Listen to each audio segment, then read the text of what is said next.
Hello everyone, how are you? I hope you all are fine. Yesterday I received a lot of messages on WhatsApp. I didn't got the time to make the group, but today I will ensure that the group is created. Okay. Now, first of all, let's recap what we did yesterday. Yesterday we discussed about activity-based costing and what activity-based costing was about.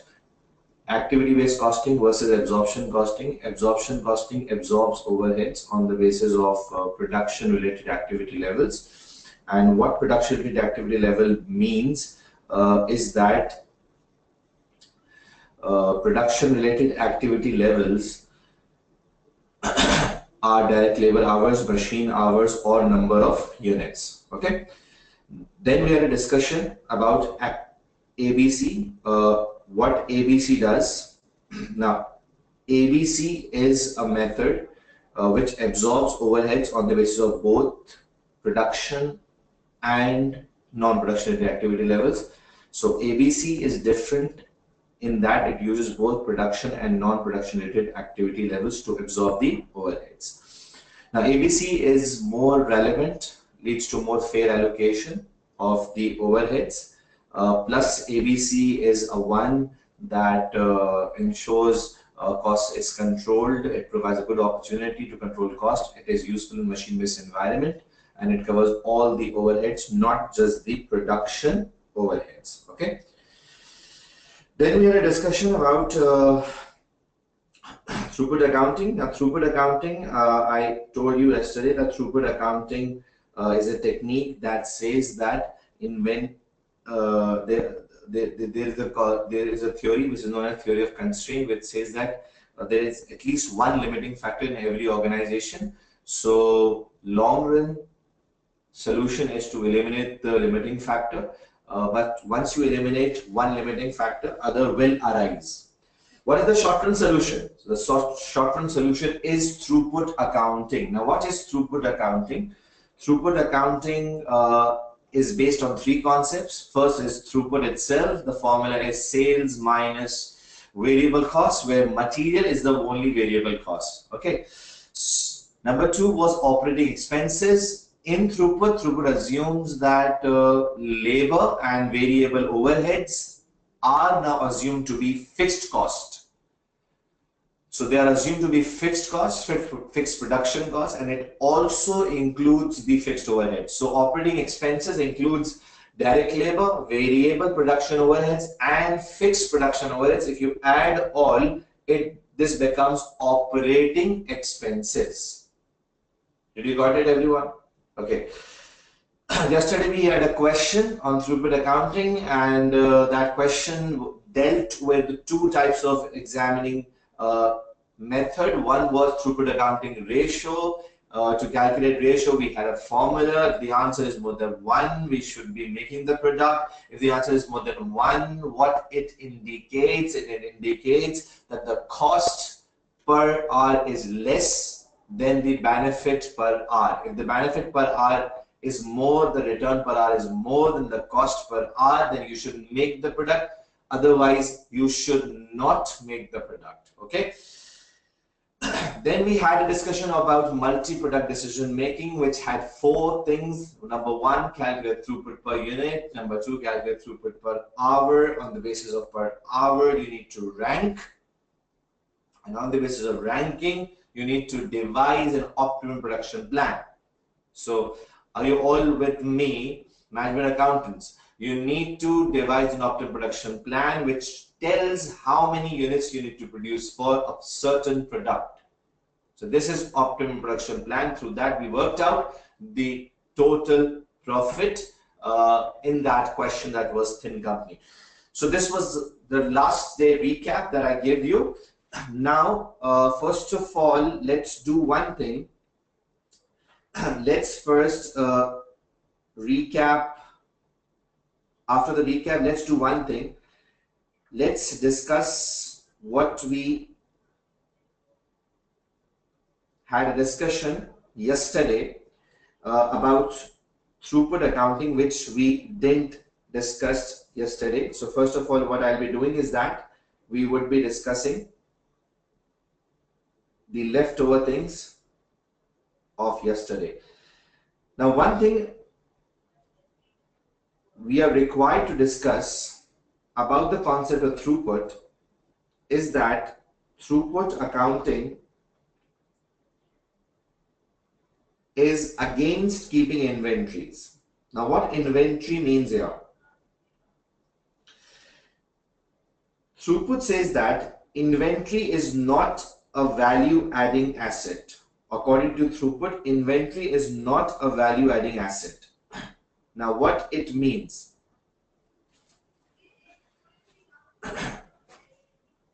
Okay, I'm sure you can see my screen now. Now, these are the three concepts of throughput accounting. First was throughput.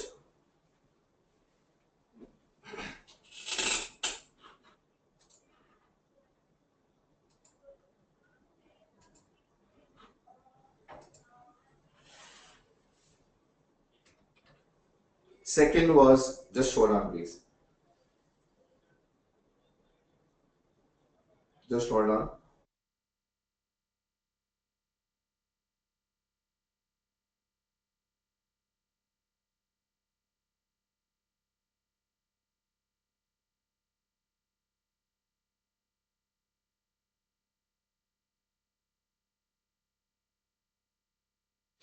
Okay, so first was throughput.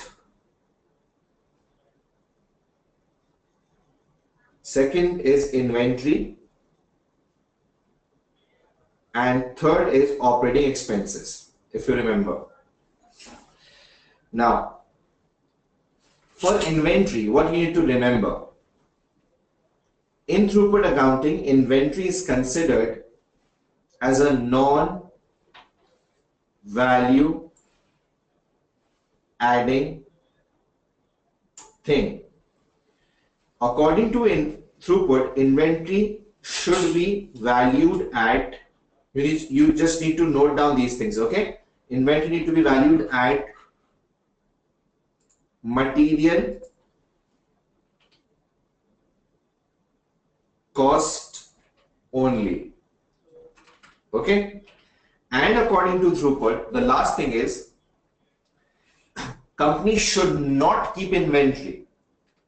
According to throughput, inventory is a bottleneck itself. Inventory is a limiting factor itself, because all the cash that you invest in making the inventory is stuck in the inventory. So according to throughput, their management accountants, inventory should be kept just to support the limiting factor.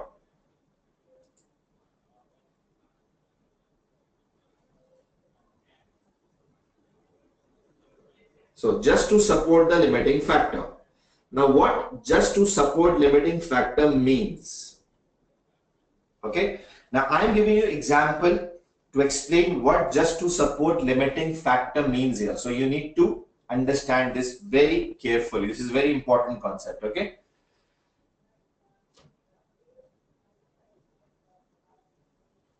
Now, just to support limiting factor means there are two processes. Process 1, process 2. You input in process 1 and you get an output from process 1.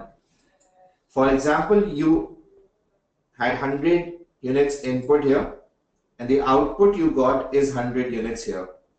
Okay. Now, this output will be used as an input in the next process. For example, you can say this is machine 1 and this is, for example, machine 2. Got it?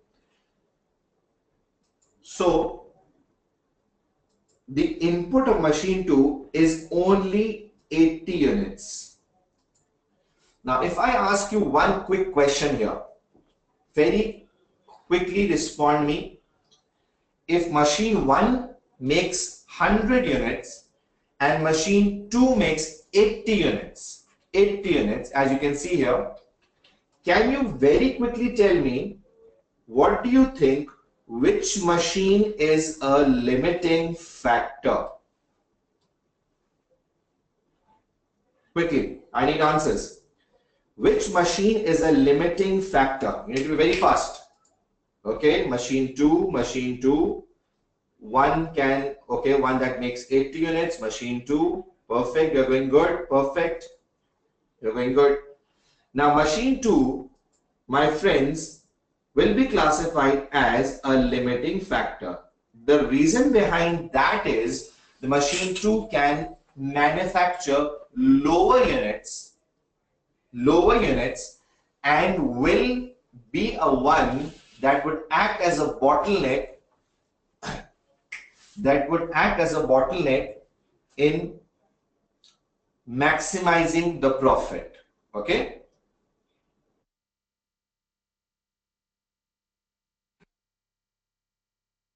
so machine 2 will be considered as a limiting factor because it is producing lower units. You got my point? Great. Now listen, one very important thing. I'm asking you another question here. I need your answers.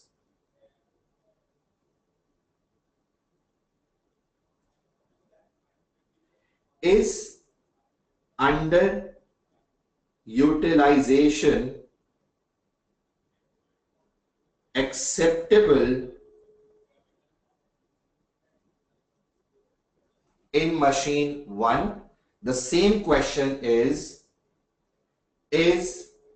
underutilization acceptable in machine 2? Another question coming up, very quickly answer me. What do you think, underutilization acceptable in machine 1 and whether underutilization acceptable in machine 2? Need quick answers.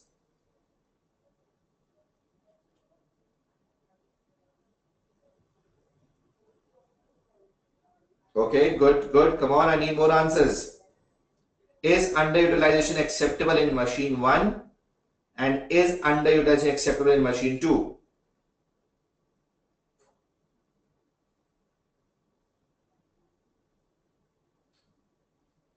Okay, great. Now, the question was, is underutilization acceptable in machine 1 and in machine 2? So the answer is yes. In machine 1, underutilization is acceptable. What is the reason? My friends, the reason is machine 1 is producing extra units than machine 2. So if machine 1 ensures 80 units are produced minimum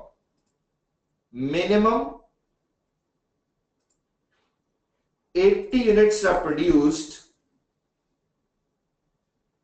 so it is fine for machine 1, which means machine 1 is not required to produce 100 units. It just have to ensure that it manufactures minimum 80 units, because already there are 20 units which are extra between 1 and 2. They are within the process. If you look here, 20 units are extra between the two processes. Are you with me? Got it? So machine 1 underutilization is acceptable, but yes, they need to ensure that minimum they produce 80 units, but they are not required to work at 100% capacity. They are not required to work at 100% capacity because 100% capacity is not important for them just because machine 2 input is lower than machine 1. Got it? Now let's come to machine 2. Underutilization is acceptable? Not at all. It is important that 100% capacity should be utilized in machine 2. So what it means, you need to understand what it means. Machine 2 is already a limiting factor. Already it is producing only 80 units. Now if for any reason machine 2 is not working at its full capacity, that is to manufacture 80 units, machine 2, if it is not manufacturing 80 units, already it is a limiting factor. Further, it will create problems for the organization. Already it is limiting the company's profit by not producing max 80 units. It will create further issues. My dear management accountants, are you with me? So machine 2 should be utilized 100%, should manufacture 80 units, because already machine 2 is a limiting factor. Already it is not allowing organization to maximize its profit. If it will not be working at the full capacity, my dear friends, it will further create the problems. So company needs to ensure that machine 2 is 100% utilized, which is giving you a concept that limiting factor should be utilized 100%.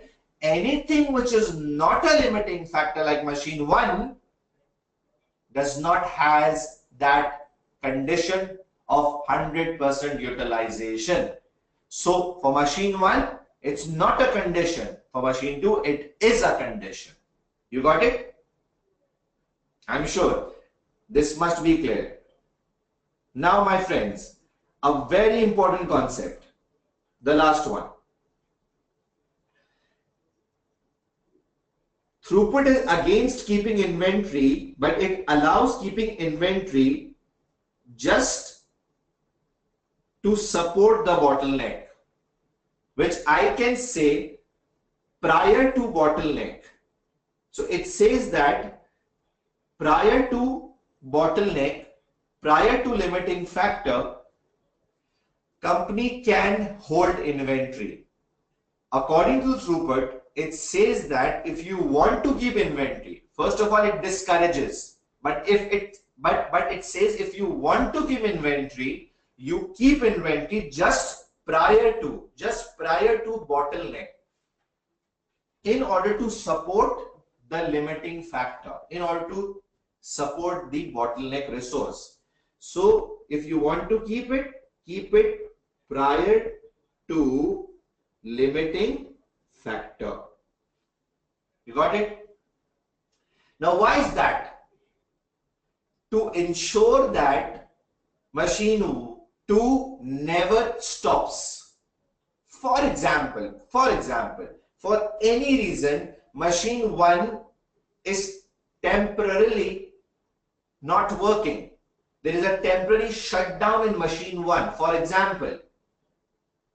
So machine 2 should be in the condition that it is producing the maximum units. So in any case, when there is some sort of temporary shutdown of machine 1, company should have sufficient inventory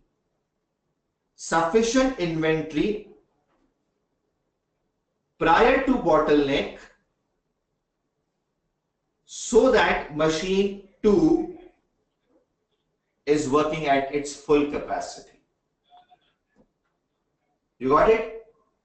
So there are 2 points that I will learn from this discussion is, and I want you to learn as well. 1, limiting factor should not be stopped at any cost. Anything which is not a limiting factor has that luxury that it is not working at full capacity. But anything which is a limiting factor should not be stopped. Concept one. Dear management accountants, are you with me? Number two, throughput in fact is against the idea of keeping too much of inventory, but it gives you a luxury that if you want to keep it, it should be prior to bottleneck, just to support the bottleneck, so that to ensure that machine 2 never stops. In case there is a temporary shutdown in machine 1, machine 2 is in a working condition. The knowledge that I gave you right now is $1 million knowledge, because this will be tested in your MCQs. These are the theoretical MCQs, my friends, that creates problem. I hope you got my point of inventory. Coming back to the slide. Okay. Now, is it clear, everyone? A quick yes from everyone. Okay. Now, the only question I'm answering here is, one student asked, it is compulsory to keep before the bottleneck? No, it is not compulsory. The ideal situation is you don't keep inventory. This is the ideal situation. But if you want to keep inventory, so you should keep prior to bottleneck only. The ideal is zero inventory or immaterial inventory. Okay. So according to throughput, inventory should be zero or immaterial. And that immaterial means that if you want to keep it, it should be to support the bottleneck only.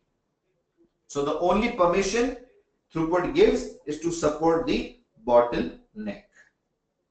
Did you got it, everyone? I'm sure this must be clear.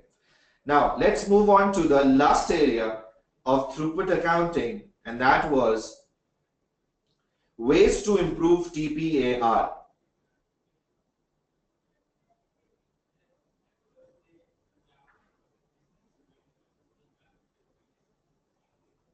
Okay. Now we had a discussion about throughput accounting ratio yesterday. So now we are discussing how TPAR will be improved. So there are 4 methods to improve the 4 ways to improve the TPAR. And the first way is to reduce the material cost. Reduce the material cost. Number 2 is, now if you reduce the material cost, what happens? TPAR, throughput per unit, will increase. You got it? If you reduce the material cost, throughput per unit will increase. If throughput per unit increases, it will eventually increase the TPAR. Did you got it? Second way is to reduce the operating expenses. Now, if you reduce the operating expenses, this will reduce operating expense per hour. Okay? Because cost per hour will go down, which further will improve the TPAR. Just think of the formula. If the formula is in your mind, so you can easily, understand this point. The third way is to increase the selling price. Now, if you increase the selling price, throughput per unit will increase, which in turn will improve the TPAR. Getting my point, everyone? Are you with me? Okay. The last is decrease the time to make 1 unit. Decrease the time to make 1 unit. And what's that? If you reduce the time per unit, if you reduce the hours per unit somehow, by working it more efficiently, if you reduce the hours per unit, So what you will achieve is you will increase throughput per hour. Once throughput per hour increases, that in turn will increase TPAR. So I told you the direct results of the changes that you make. What change will bring an impact on which working, that is the numerator or the denominator, and what further impact that will bring on TPAR. So if you need to remember this, I'll tell you a way to remember this. Just remember this shortcut to learn. And what's that? Material cost, operating expenses, selling price, time to make 1 unit. Material cost, operating expenses, selling price, time to make 1 unit. And you have a shortcut here, that is most. So if I ask you, my dear management accountants, if I ask you how to improve TPAR, your answer should be most. Material cost reduce, operating expenses reduce, increase the selling price, reduce the time to make 1 unit. Is this perfect? Like the shortcut? Most. Got it, everyone? So, you have any questions? Up till now, any question?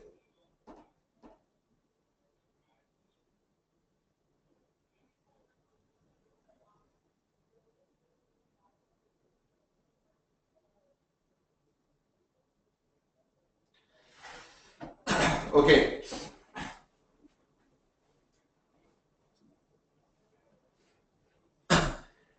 We are not, yes, we can increase the selling price.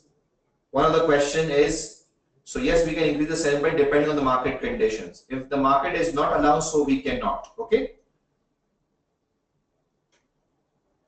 No. One question came from Zainab, and that is no, it would not, because you are reducing the time per unit, not the total time. Total time is same. You are reducing time per unit, which will produce more number of units. Okay, the total hours will not change. Time to make each unit means hours per unit.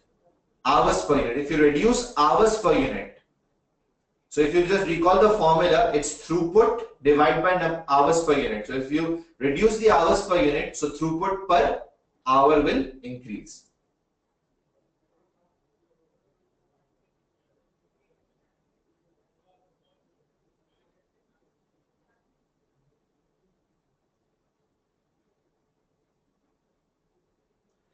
Operating expenses, yeah, if operating expenses in total terms goes down, if you reduce the operating expenses, so if you recall the formula was operating expense divided by hours. So if operating expenses goes down, so the cost per hour will go down. So if cost per hour goes down, throughput account ratio will increase.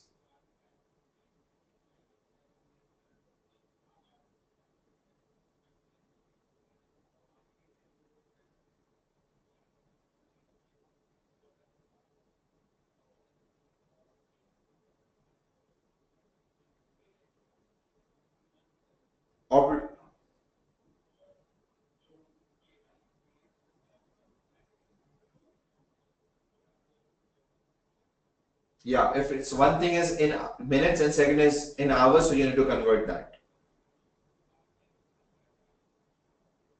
Okay, so it's done up till now, everyone. So these are the ways to improve TPAR that I just mentioned in front of you, and this is how we improve the TPAR.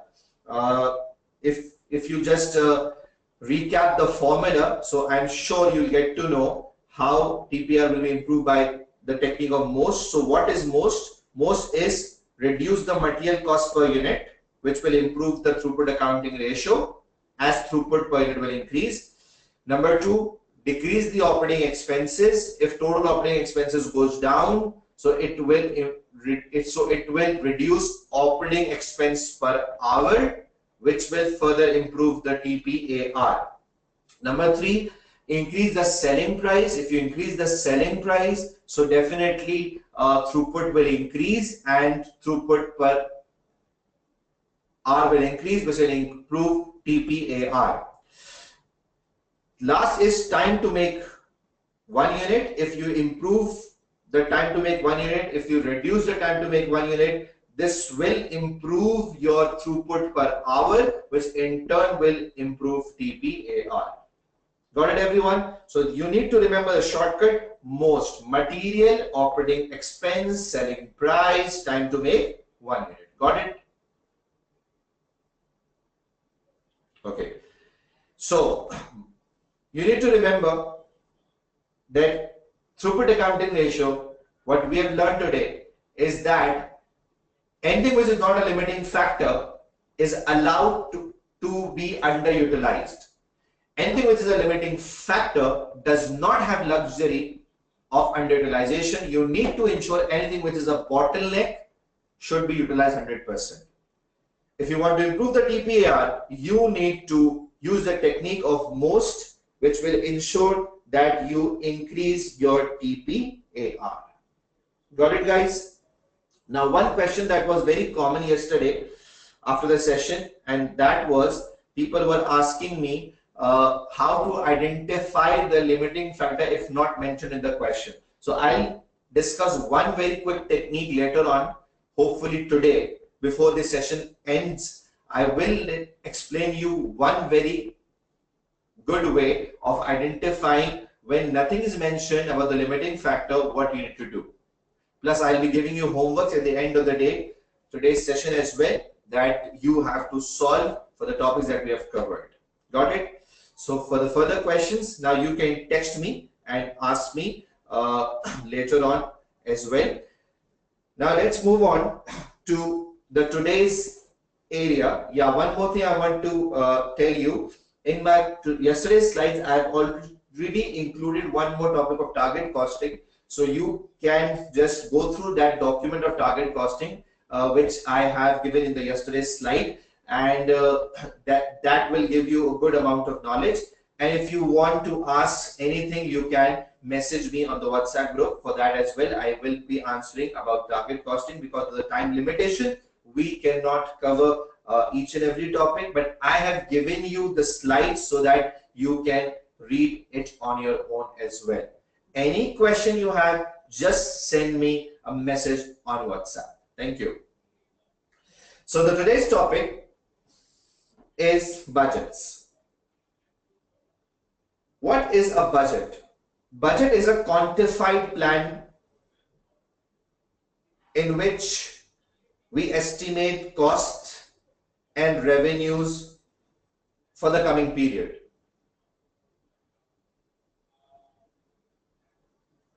Okay.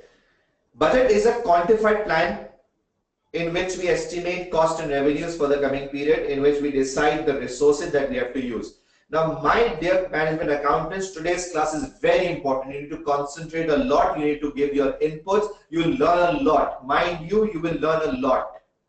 Because today, I'm starting a topic that relates to budgets, and budget is tested in short MCQs. Budget is an area that will be tested in scenario-based 5 MCQs. One is section A type questions, short MCQs. Second is section B type questions, scenario-based 5 MCQs. And budgets is an area that can be tested in section C, which is a 20-mark question. And budget is an area that can easily be tested for 20 marks theory in your exam. So what I will be focusing today is that I'll explain you the calculations, but I will be emphasizing on theory as well.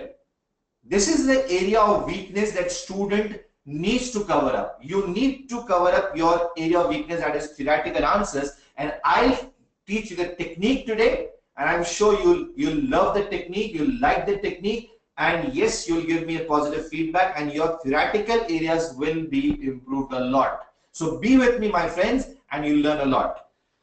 Now, budgets. There are different types of budgets.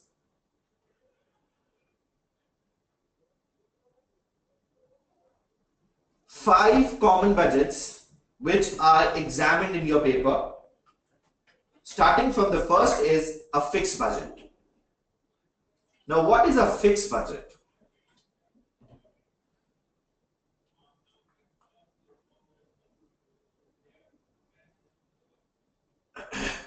Okay. Now, what is a fixed budget? And what is a flexible budget? And what is an incremental budget? Zero-based and rolling budgets. Zero-based has been tested 4 times. And every time it was tested for theory. Got it? Rolling budget tested 2 times. 1 time theory and 1 time calculation. Okay? Incremental budget tested mainly for calculation. Got it? And fixed and flexible budgets are the one that you already have an idea in your paper that you got from paper F2. Done? So let's start with the budgets. First is a fixed budget. Now, what is a fixed budget? Let me give you a quick recap of fixed budget. Fixed budget is a one that sets the broad objectives for the organization. That is, it gives you the direction. It is the first budget the organization makes that sets the direction for the organization, that what is the way out. And this way out actually sets the complete pattern for the organization, that how things will be proceeded. So fixed budget is a one that sets the broad objectives for the organization. It clears the direction. The second purpose is to control fixed cost. The second purpose of fixed budget is to control fixed cost. Why? Because fixed budget is a one that has been established at a single activity level. For example, if you have made a fixed budget 100 units, now you will not change the activity level. You will not change the activity level. Your activity level will be fixed. Whatever the actual activity level is,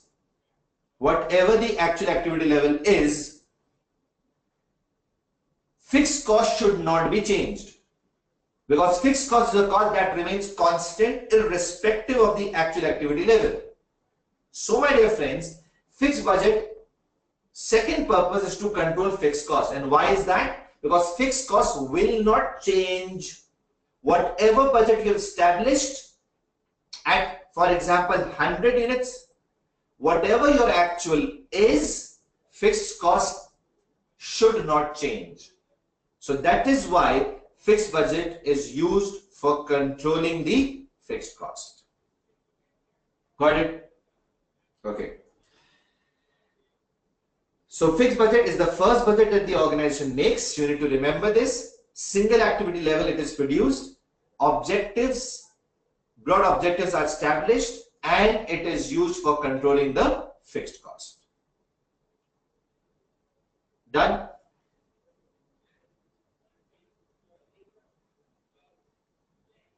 Okay. Flexible budget. Now, what is flexible budget? One question about the target costing slides.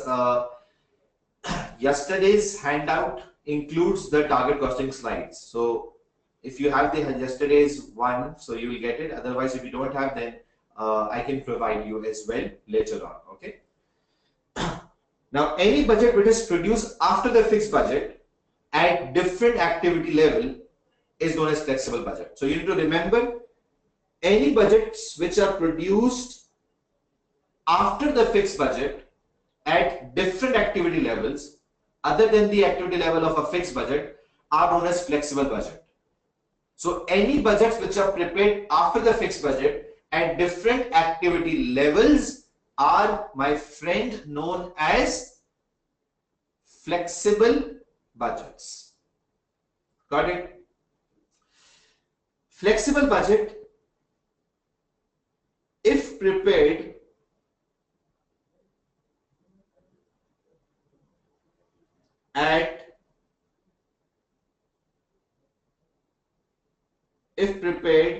using actual units.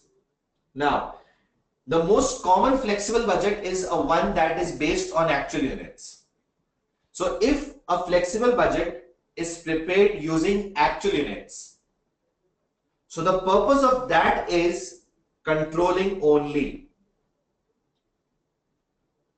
So my friends, a very common flexible budget is a one that is prepared using actual units, in which you use actual units, and the only purpose of that is to ensure control in cost, to ensure like with like comparison is being made.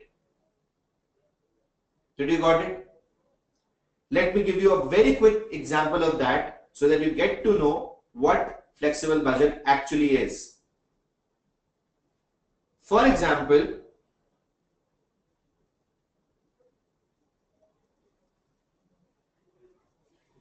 you made a fixed budget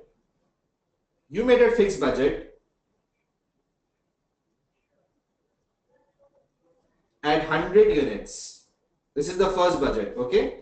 And you estimated that the cost per unit will be $2. So the fixed budget is at $200.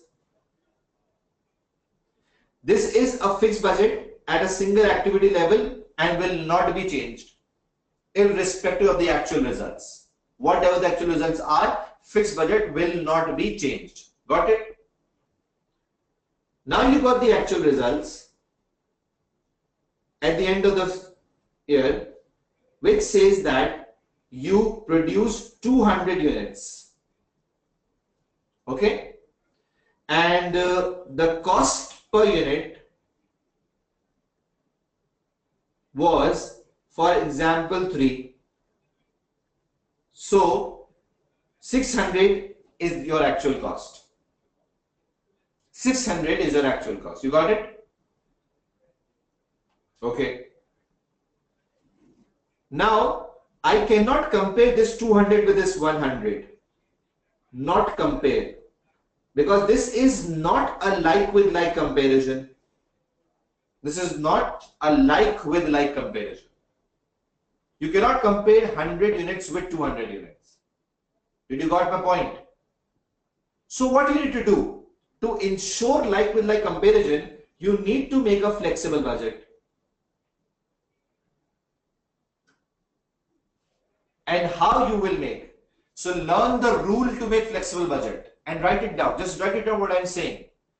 If you need to make a flexible budget, so the rule is, write it down, keep pens in your hand, units will be actual,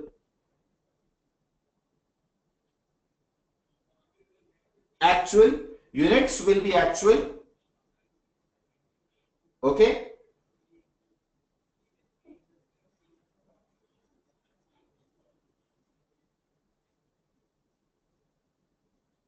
And cost will be, in fact, units will be actual. Are you noting these things? And 3 things will be of fixed budget. Units will be actual and 3 things will be of fixed budget. Number 1, selling price. Selling price, please note down. Selling price, variable cost per unit, and total fixed cost. Selling price, variable cost per unit, and total fixed cost. These 3 will be of fixed budget. So this is the tactic to make a flexible budget for like with like comparison. And the tactic is, note down, units will be of actual, selling price, variable cost, and fixed cost. All three will be of fixed budget. Fixed budget. Got it? So units actual, but cost will be of fixed budget.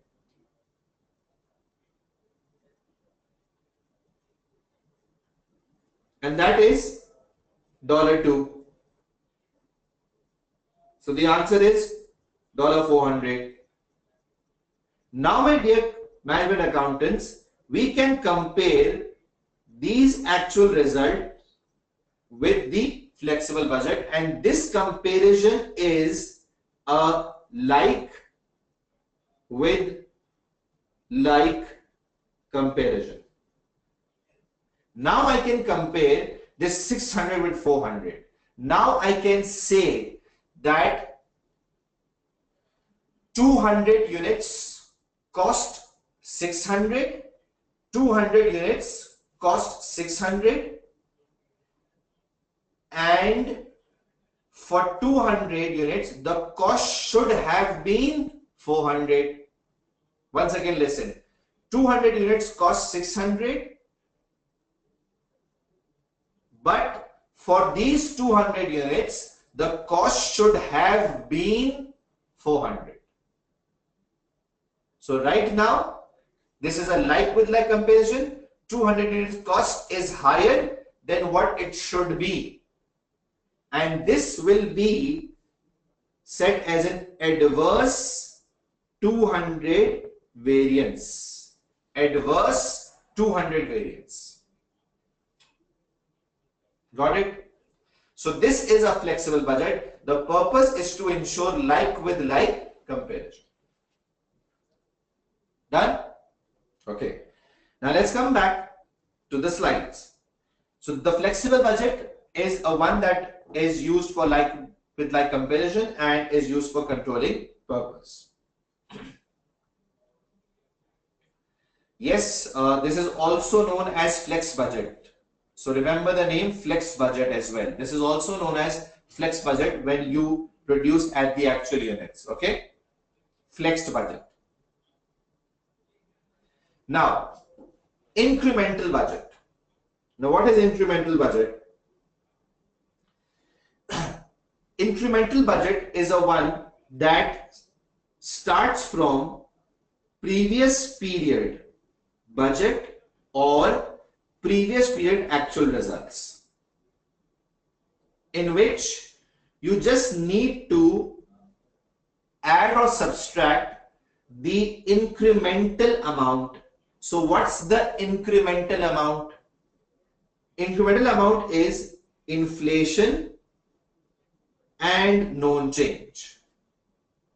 Did you got it? So my friends, incremental budget is the one that starts from previous period actual results or the budgets, in which you just have to incorporate two things: inflation, known change. Let me give you one example here.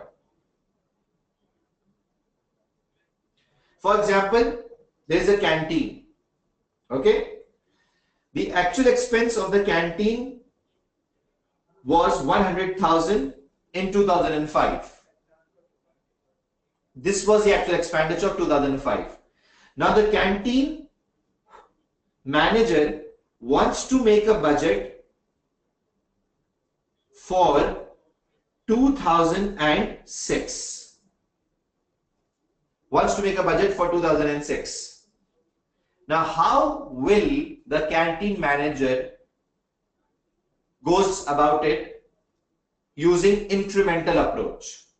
So according to incremental approach, he will start from either previous period budget or actual results. So right now we'll start from actual results, in which he will incorporate two things: inflation of 5%. This is the best estimate which we assume that is being found, and the known changes. And what are these? The expected changes that you are about to bring. Expected changes. So let's discuss what's that. The company is planning to the company is planning to hire two new employees, and the cost of each employee is 10,000, and this is in 2005 terms. Okay, this is in the current year terms. So this is a known change. Whatever changes you are planning that you will do are known as known change. And this is a known change, that two new employees will now be introduced in the organization. Two new employees. Did you got it? So whatever the known changes are, for example, few people are leaving the organization, few are coming to the organization. For example, you are reducing some type of cost. Let's suppose you are reducing the stationery cost. So you just subtract that. For example, you are going for a pay rise. Just include that. For example, you are planning to incur one-off expenditure in the coming year. Just include that. So these are the example of known changes. Okay. So your budget is ready, and it's so simple. Just have a look. This 100,000 is the actual result.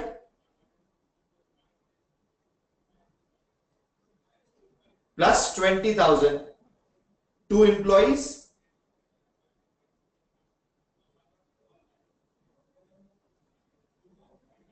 And the figure was in 2005 terms. That's why we need to inflate this as well for the next year. Because the figure was in 2005 terms. This is very important to understand. Dates are very important, my friend. For incremental budget calculation, make sure you are well aware of the dates. In a question, while reading the question, make sure that dates are considered. So this is something which is in 2005 terms. So 100,000 plus 20,000, and then you inflate it.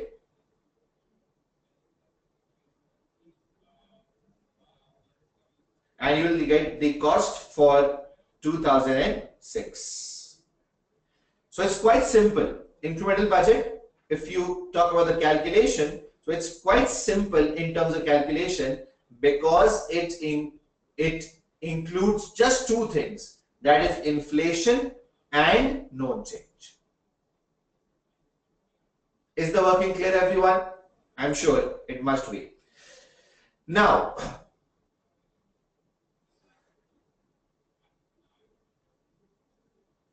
let's now move on to the past papers.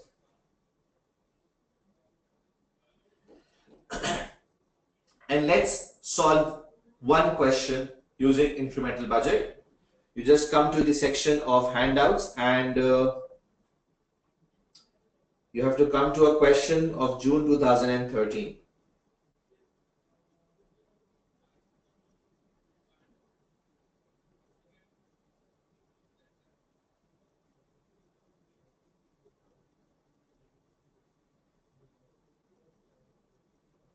Okay, now you have once again just 2 minutes for quick reading. Just read till here. Just read till here. Right now, just read till here. The paragraphs that you can see right now in your front of your screen, just read these paragraphs quickly. 2 minutes.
Okay.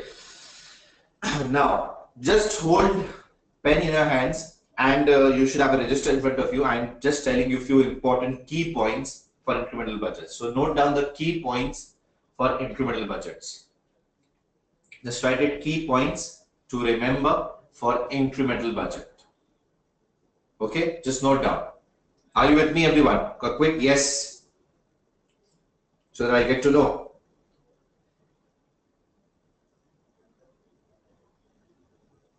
Okay, just note down.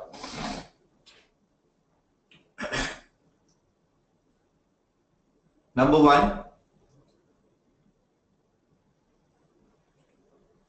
check the date of inflation. Check the date of inflation.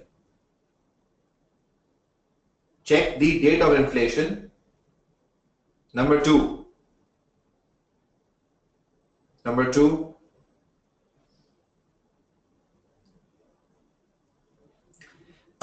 if probabilities are given, if probabilities are given, then calculate expected value. Then calculate expected value. Then calculate expected value. Got it? Now these are key points to remember. Whatever I'm telling you, the key points to remember, make sure you do it. This will help you a lot. So whenever you have probabilities, you need to work out the expected value. Number two, inflation date is very important. Now, in this particular question, the head teacher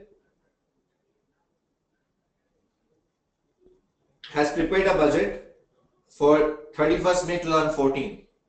Year end is 31st May 2014. So you can see a budget in front of you. The head teacher has made the budget. But this budget had an issue. And what is that? Now this is a not-for-profit organization. The fees is paid by the government, which is 1050 per child registered and 900 for child who joined the school partway through. Based on the past experience, the probabilities for the number of pupils starting the school partway through the year are as follows. So you are provided with the probabilities here for the student who joined partway through: 20%, 30%, 50%. 50, 20 and 26. So here is the probability. Whenever, my dear management accountants, you see a probability, work out expected value. Got it? Head teacher admits being poor with numbers. So one can really be surprised, teacher being poor with numbers. Anyways, it's good that he or she is admitting it. And does not know what probabilities are. So such a simple teacher, you know. And what he does, he calculates a simple average. And the simple average is what? 50 plus 20 plus 26 divided by 3. 50 plus 20 plus 26 divided by 3, and the average answer he or she got is 32. So this is a simple average, which should not be the case, my friend. You need to work out expected value. And this is how he worked out the revenue. Okay. Now what the question states? What is the requirement? Let's have a look. Recalculate the budget surplus or deficit for the year ending 31st May 2014. You need to recalculate. Once you identify the issues, you have to recalculate it, because there are some issues in this budget. So the first issue is quite obvious, that the average is a simple average. In fact, this should be on the basis of expected value. So let's start the workings of recalculation. Just hold a calculator in your hand as well so that you are in the working as well. Now, if you look here, first we will calculate revenue. This is budget, 31st May 2014.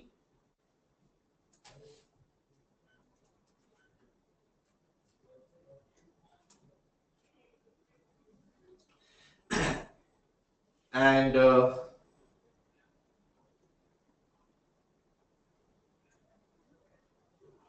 first of all,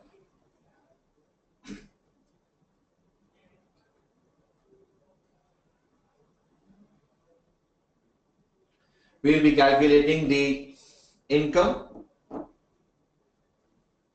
revenue from the people who registered on 1st June. Okay?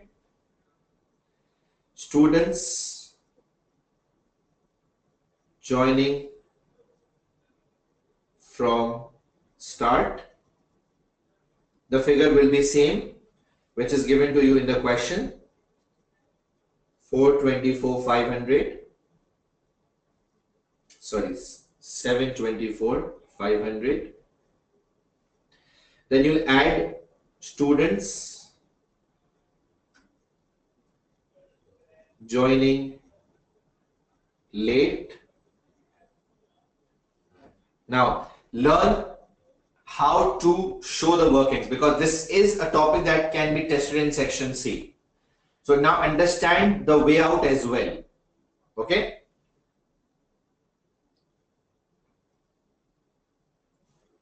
Let's do the working one. This is the main layout of your answer, for example. And there should be a separate working area in your worksheets. And you will be showing the workings in that working area, maybe below.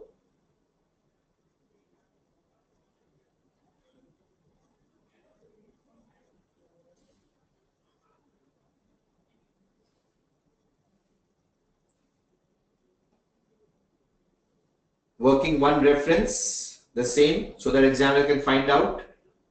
Okay? Learn the art how to present the information. Students joining late. Now, how we will work out student joining late? So the method will be quite simple. You are given with the probabilities here. Let's work at expected value. Expected value is what? Expected value is basically a long-term average. It represents average.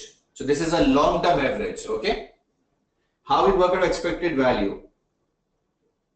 We multiply probabilities with the outcomes. Okay? So 20% chance, 50 students coming late. 30% chance, 20 students coming late. 50% chance, 26 students coming late. If you add all, you get expected value of late joiners. You got it? So this is an average, and key points to remember are really important to remember. In that, I told you, whenever you see probabilities, work out expected value. So the answer will be the pupils that are joining late are 29. Got it, everyone?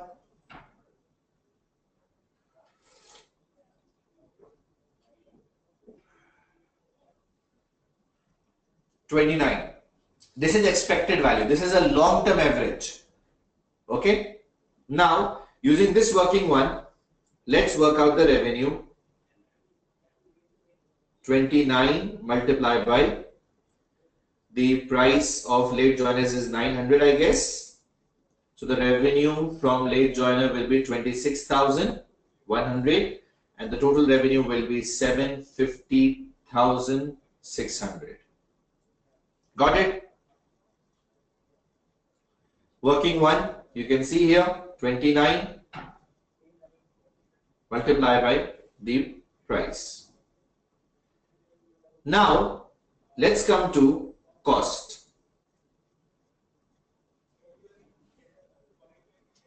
Any questions? Okay. Now let's come to cost and read the question. The head teacher uses incremental budgeting to budget for his expenditure, taking actual expenditures for the previous year as starting point and simply adjusting it for inflation. Now what's missing?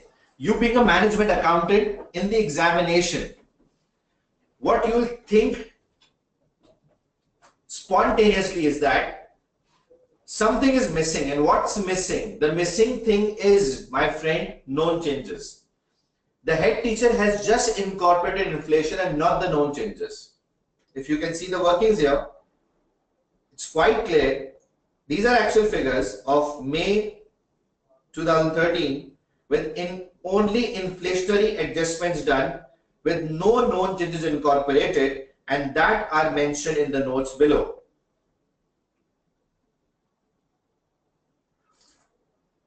So let's read one by one and make the adjustments. 30,000 of cost for the year ended 31st May 2013 relates to standard maintenance checks and repairs that are carried out by the school every year.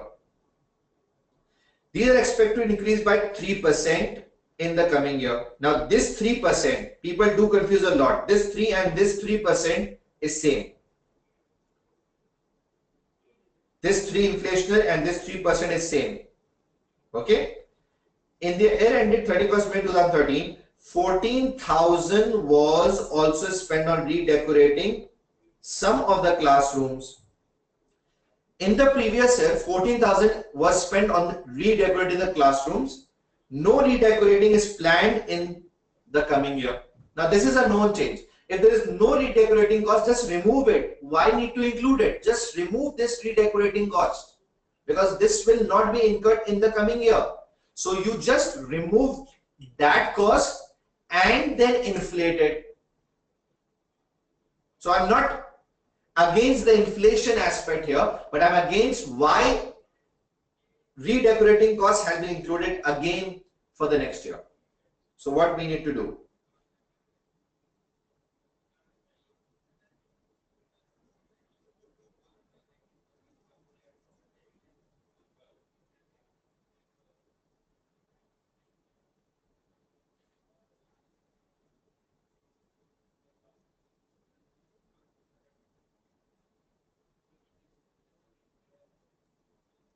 Okay, so this adjustment I made here, and what is that? I removed the redecorating cost which will not be incurred in the coming year, and I inflated the remaining cost of 30,000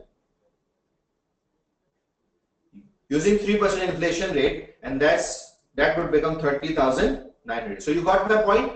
Known change was not incorporated, and that we did by deducting 14,000. Okay.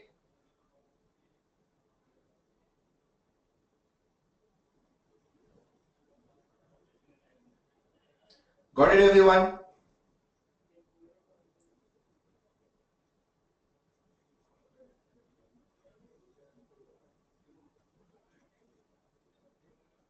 Now, second is salaries. 620,000, 2% inflation rate. One teacher earning a salary of 26,000 left the school on 31st May 2013, and there are no plans to replace that particular student. However, a 2% pay rise will be given to all staff with effect from now. Remember the key point that I told you, and first was inflation date is important. So just have a look. This 2% again is the same one mentioned above. It's not different. It's the same 2%, okay, inflationary rise. But date is important, and what is that? The inflationary rise will be given from 1st December 2013. Management accountants, this was important for you to understand that the rise will be given from 1st December and not from 1st June. So work out the months. Quickly, I need your answers. What do you think inflationary impact would be for how many months? Quick answers. Yes, please, quick answers. Everyone.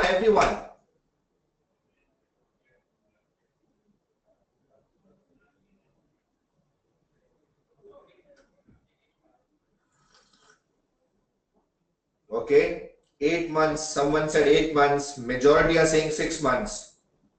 More answers.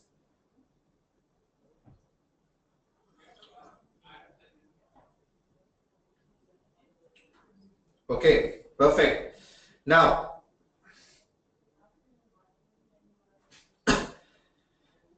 let me reply one question that I saw right now. Someone asked about that, how about this 1.03? So, dear, it is very simple. You just have multiplied this with 3% to incorporate inflation. So this was done to incorporate inflation. So if you are not clear how it is done, so what you can do is, the alternate working would be that 44,000 minus 14 is 30,000, right? So you take out 3% of 30%. Sorry, you take out 3% of 30, okay, and just add that 3%. So you'll get the same answer, because the answer will be 0.9. 3% of 30 will be 0.9. So if you add 30 plus 0.9, so it becomes the same figure. I'm sure the one who asked now got it. This is a shortcut. You just directly multiply by 1.03, or you work out 3% of the amount and just add that. Now coming back to salaries. So yes, first of all, what is the known change? The known change is that the teacher who left the school now will not be paid. So first of all, what I need to do is I need to deduct this 26,000 so that working 2. I need to deduct this 26,000 from 620, because this will not be paid now. So if I deduct this 26,000 from this 620, the amount left now will be 594. Is this clear, everyone?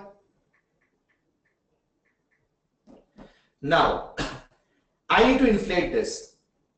Just listen what I'm saying. The year end is 31st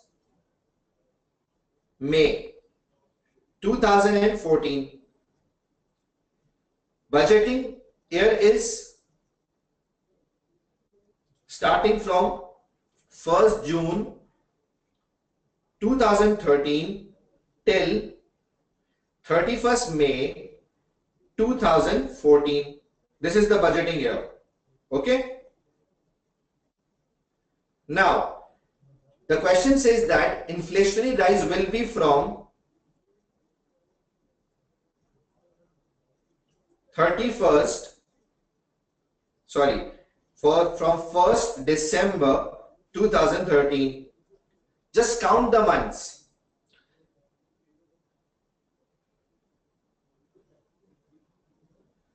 June, July, August, September, October, November. First 6 months, no rise from December, January, February, March, April, May. Next 6 months,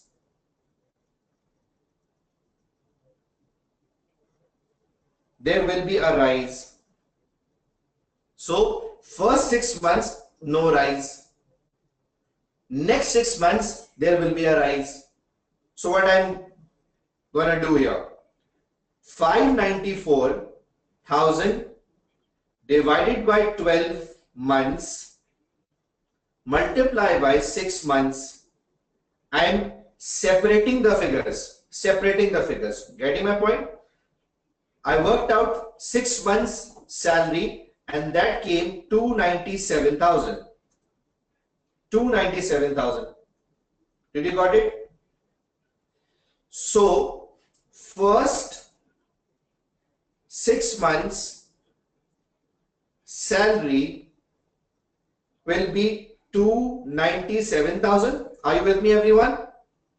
First 6 months where there is no rise. Next 6 months salary will be 297,000, but you need to inflate this, and you will inflate this by multiplying this with the 2% inflation rate. Did you got it? The 2% inflation rate, and this would become 302,940. So the total figure will be, if you add these two, the figure will be 599940. Got it, everyone? That is why I'm saying you, inflation date is important. Remember, date is important. First 6 months, no inflation, because inflation will start from 1st December 2013.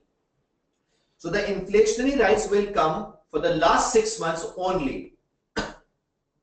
So what I did, I divided 594,000 into 2. First 6 months, next 6 months. For first 6 months is 297, that's it. For next 6 months it's 297 multiplied by 2% inflation, because the rise will come in next 6 months. If I add these two, the figure is 59940. You got it? Is this clear? Yes? Done? Okay. So what I'll do here, I'll just bring the figure and write it 59940. What was missing here again? What issue was? First, you need to incorporate a known change, and this was a known change which was not incorporated. Plus, inflation adjustment was not correct. So you need to correct that. First 6 months, no rise. Next 6 months, there will be a rise. So there was a problem in inflation calculation, plus known change was not incorporated. So I made adjustments in the two areas, known change and inflation impact. Made it correct. Got it, everyone? First 6 months separate, next 6 months separate. So this is how I worked out. Now, the third is capital expenditure.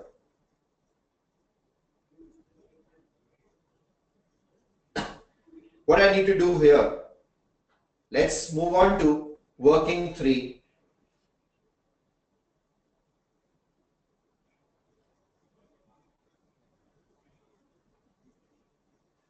Let's read from the scenario. Full 65,000 actual cost for the year ending 31st May 2013 relate to improvements made to the school gym. This year, canteen is going to be substantially improved. Now this time there is no gym, so no cost of gym. This is a known change. This is a known change. No cost of gym now. Now you just incorporate the canteen cost. This 65,000 is completely useless, completely irrelevant, because this relates to gym cost and there is no gym this year now. This time it's canteen that will be improved, and there is 70% chance that cost of canteen will be 145 and 30% chance that cost will be 80. That cost will be 80,000. So my dear friends, what we need to do here? We need to calculate once again the expected value, because key points to remember says whenever there is a probability, work out what? Work out expected value. So gym cost irrelevant, only capital expenditure will be incurred on canteen. Okay, let's work out probability multiplied by outcome. 0.7 into 0.3 plus 70% chance that cost will be 145,000 and 30% chance that the cost will be 80,000. If I add these two, the total will be 125,500. This is expected value of canteen cost. So first of all, what you have to ignore is the gym cost, and what you have to consider is the canteen cost. Got it? This was known change.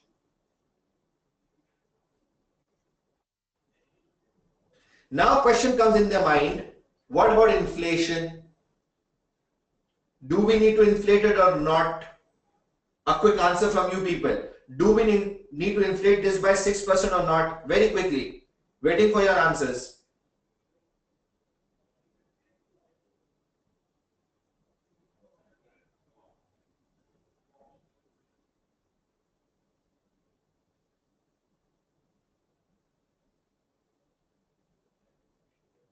Yes, please. Need quick answers. Do we need to inflate it or not? Okay. So, these costs must be paid in full before the end of the year ending 31st May 2014.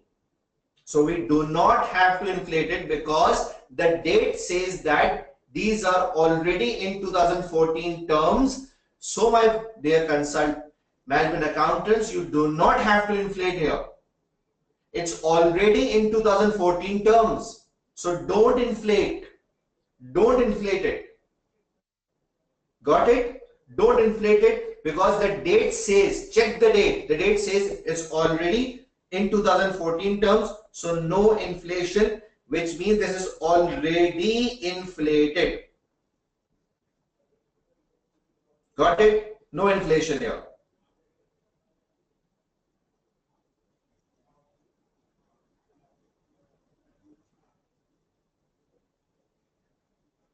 So the answer is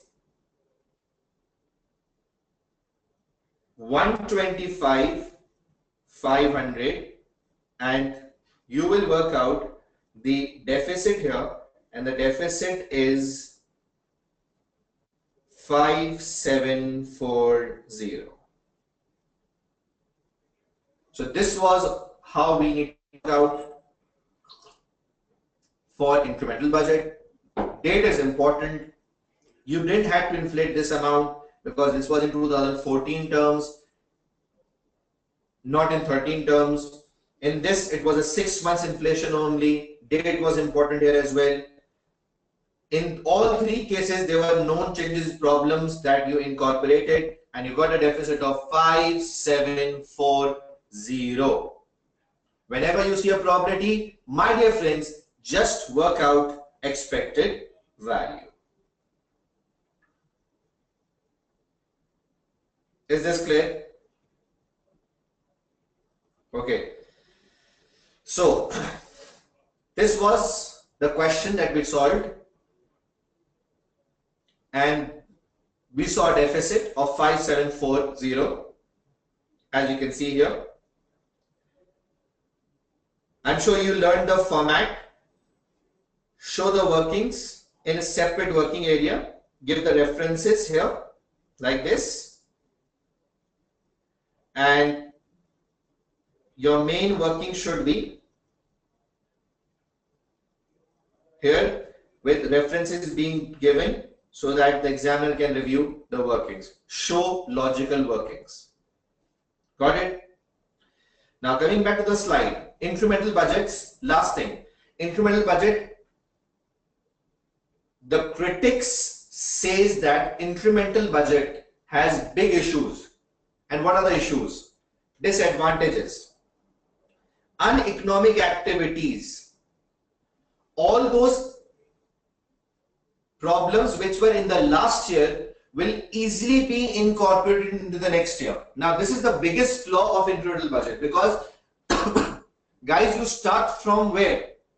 You start from where? You start from previous year actual results. So if in previous years there were uneconomic activities like deliberately purchasing higher material. This is uneconomic. Deliberately purchasing higher material. If manager was intentionally purchasing higher material in the previous year, this year he would do the same, because we started from previous year actual results. So uneconomic activities will be continued. All previous period problems will be transferred to the next year. For example, I give you one example about uneconomic activity, that the manager was purchasing things deliberately expensive. So this habit will continue into the future as well. Number two, in previous years, manager was not serious, was incurring unnecessary losses, wastages, was creating unnecessary cost. All those would be transferred into the next year.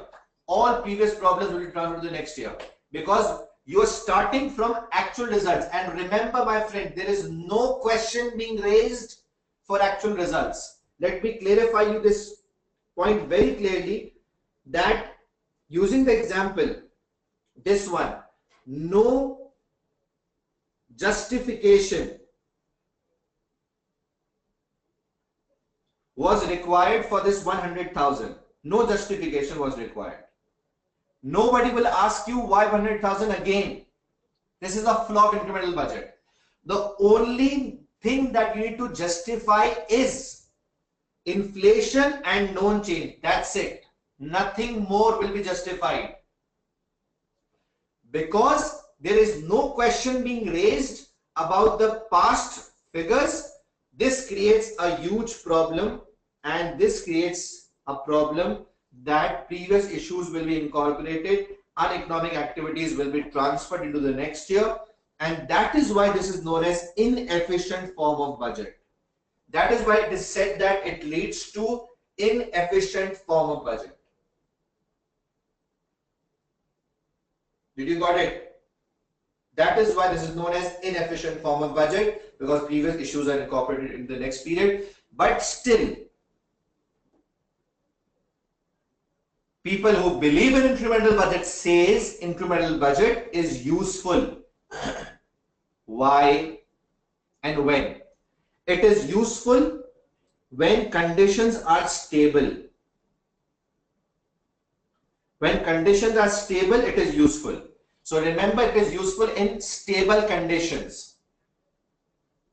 When previous years and future years are not changed, are not very different, you can rely on previous years. Your previous years are fair, so you can use your previous years for next years. You got my point? Are you with me? So when previous years are okay, you can use those for future periods. So in stable condition, remember this, we can use incremental budget, because if it is used in stable condition, it will provide you advantages like you just need to justify the increment. And what is increment? Known change in inflation. It will save your time. So it's time saving. Just justify the increment. And this is when it is possible, when conditions are what? Stable. Number two, it prevents conflict between the managers, because everybody knows that they just have to justify inflation and known change. That's it. So it will prevent conflict between the departmental managers, and it is really time saving, because no question would be asked about previous results. So when to use incremental budget is when conditions are stable. It will provide you time saving advantages. But what are the flaws? That if previous results are not okay, all problems will be transferred into next period. This was all about incremental budget, calculations and theory. For calculation, key points to remember are important. Let's take a break here now for how many minutes you need a break? Come on, suggest me the time.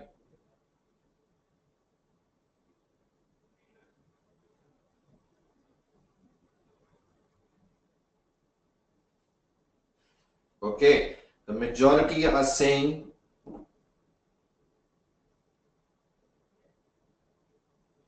the break should be for 5 minutes. So you have a 5-minute break here. And one more question people are saying about the WhatsApp.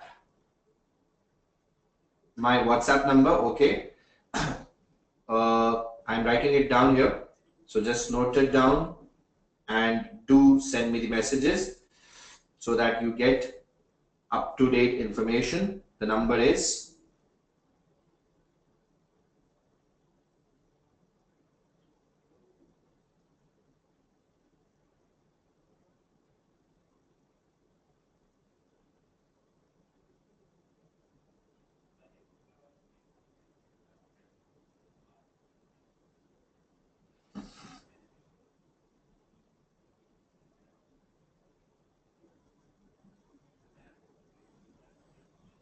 okay. The number is here. So you can send me the messages right now. Let's take a 5-minute break.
Welcome back from a short break.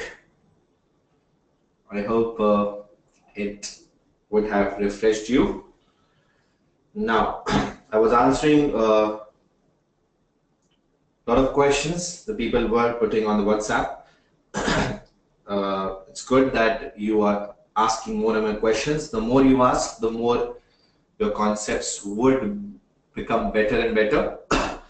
I'm giving my best to make sure that I transfer all the relevant knowledge to you people in the limited time period. The time is short, but my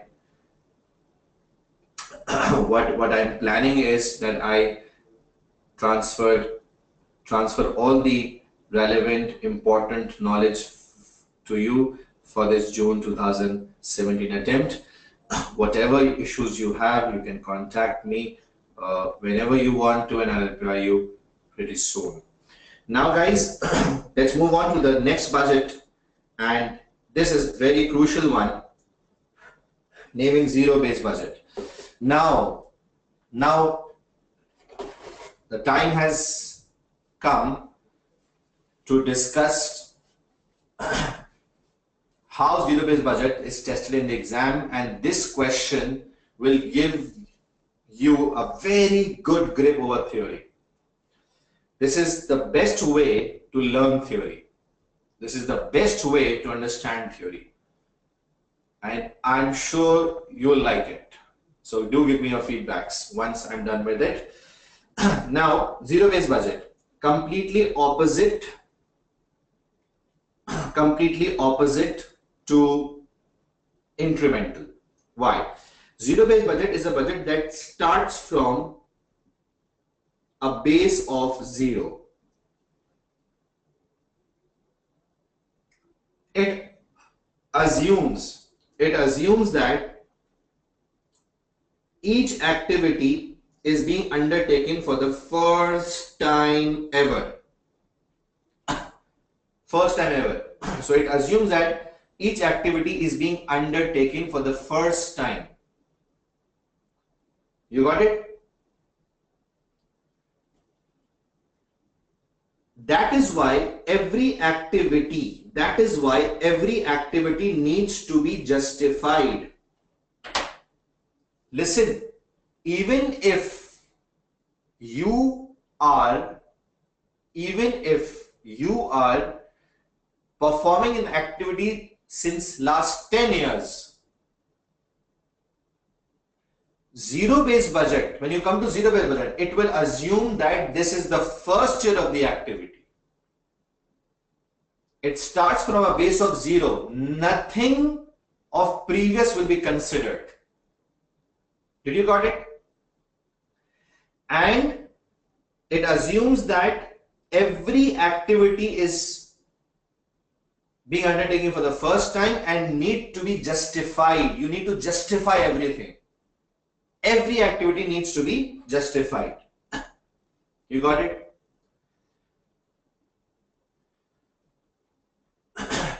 So,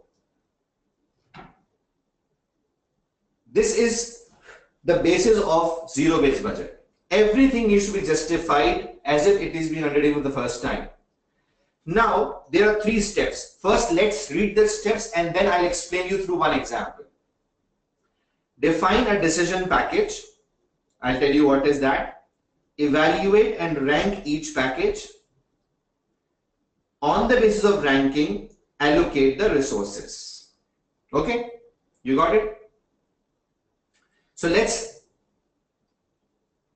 understand through one very good example. And what's that?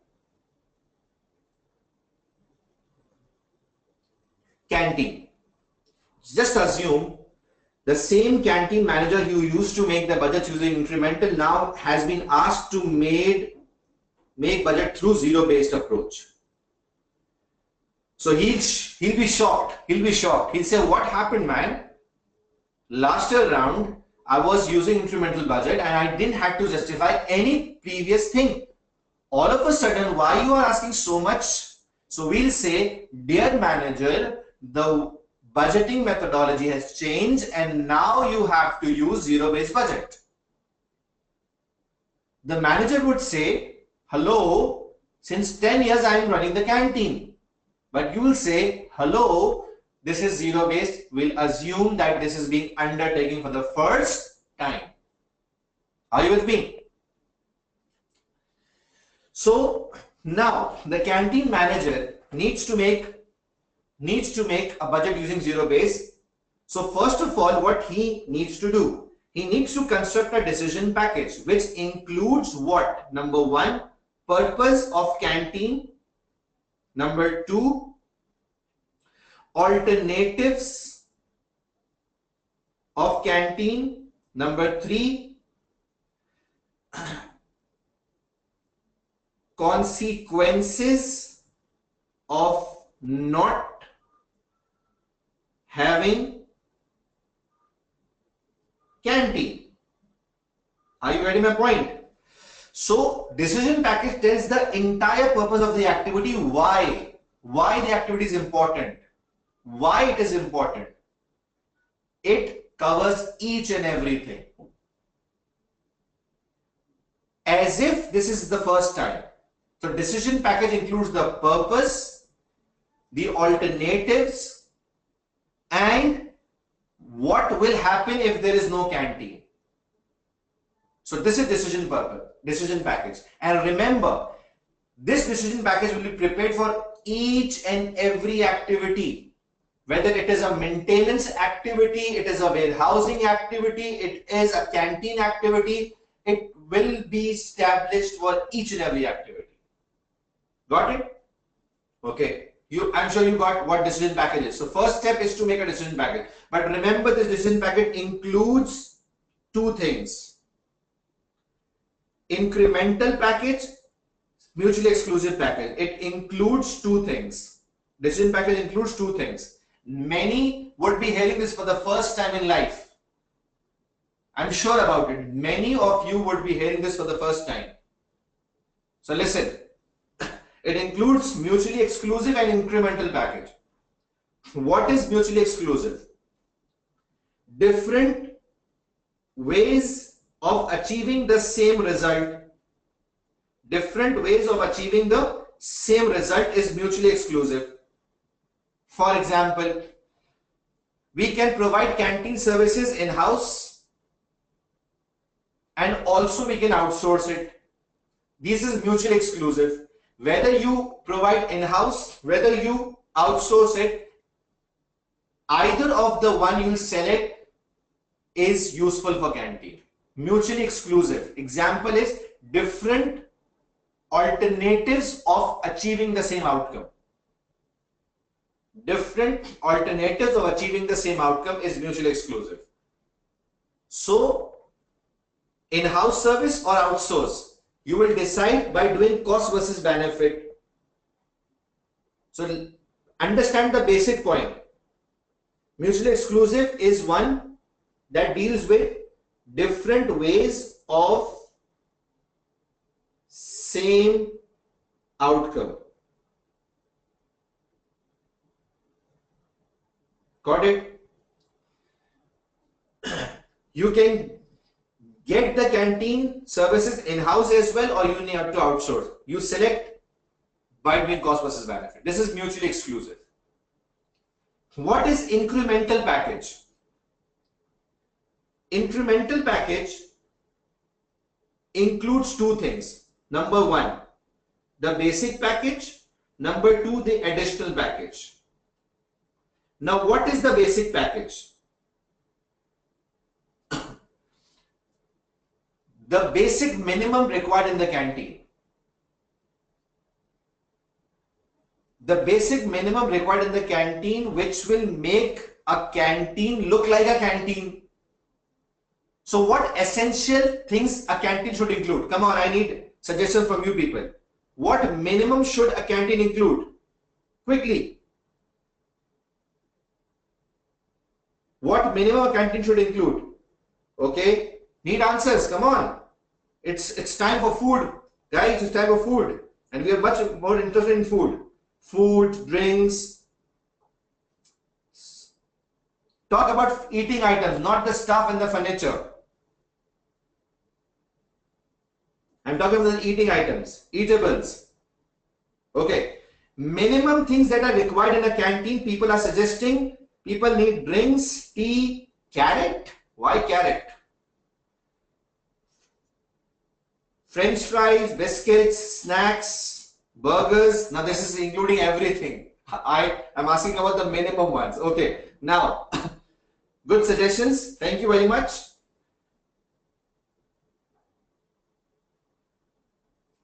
Let's write it.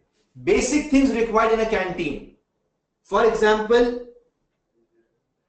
basic refreshment like chips and drinks.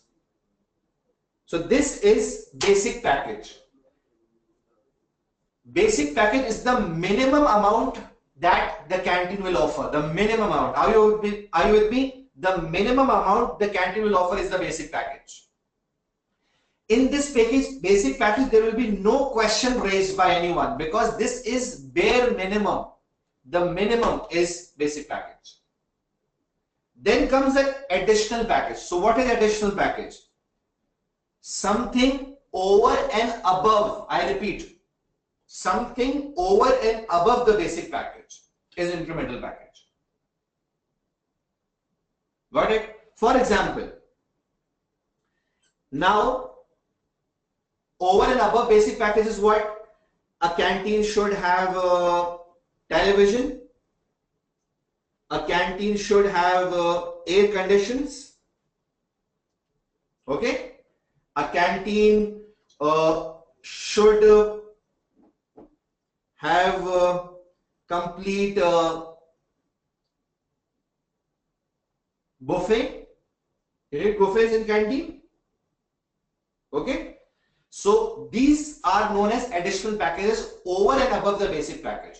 And to take a decision between these, my friends, you need to do what? You need to do cost versus benefit analysis. For these additional packages, you need to do cost versus benefit analysis. Got it? So this is step one, decision package. Quickly, it includes the purpose of the activity, alternatives, consequences of not conducting the activity. It includes two things, mutually exclusive, incremental. Mutually exclusive means different ways of achieving the same outcome. Incremental means the basic, and above the basic is additional package, which will be decided on the basis of cost versus benefit.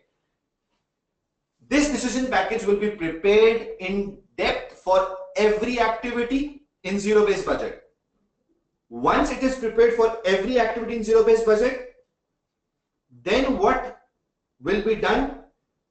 Each package will be then evaluated. For example, canteen, warehouse, and etc. For each and every package, it will be evaluated, and on the basis of the evaluation, the one that requires most importance will be included in the budget first. So the decision between these will be taken by cost versus benefit.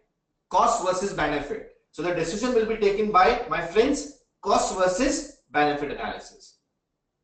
And then the one that requires more importance will be included first in the budget. So this is the steps of zero-based budget. Decision package, which includes mutually exclusive incremental package, evaluation of each package, and on the basis of that, rank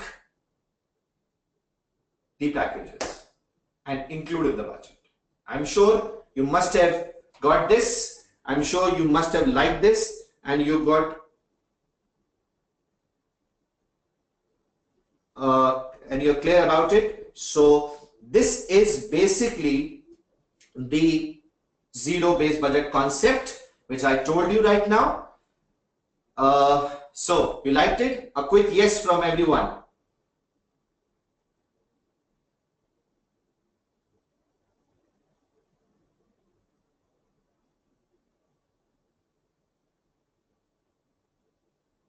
Okay.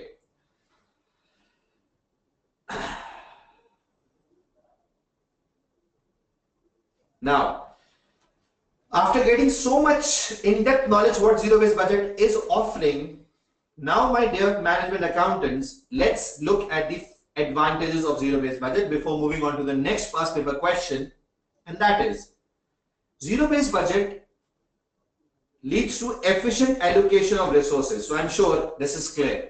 This is efficient allocation of resources. Best allocation of resources. It includes the staff involvement. Now be with me, it is very important. Mind you, this is very important. If you want to get a good grip over the theory, learn the art, and the art is understand advantages and drawbacks. Understand advantages and drawbacks. If you have done it, theory will be like this. So first is efficient allocation. Yes, zero-based budget leads to efficient allocation. Yes. How? Best resources would be given to the one that to the activities that are required.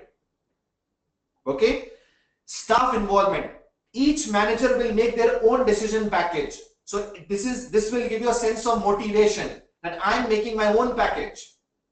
Number 3, the biggest advantage is previous period problems will be resolved.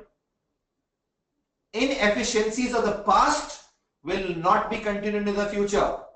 You are making losses.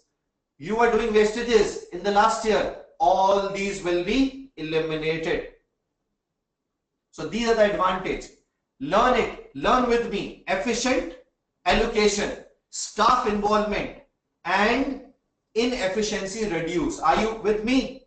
Learn these 3 points are the advantages of zero-based budget. What are the drawbacks? Time consuming. Yes, time consuming. Lot of questions will be asked. Required skills. What skills? Of which type? My dear management accountants, it requires skills to construct decision package. The manager of each and every department should have the right skills to construct decision package. So it requires a lot of right skills to construct decision package. Number 3, the ranking will be subjective. And what's that?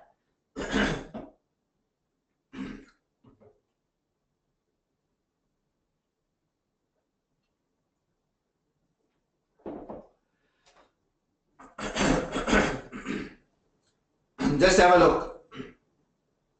Subjectivity comes here. When you are ranking each package,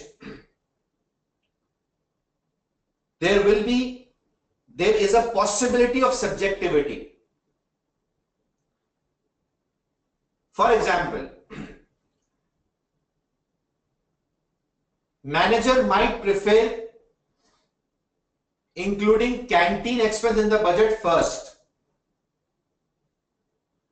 and not the maintenance expenses, because to manager canteen is important and not the maintenance expense.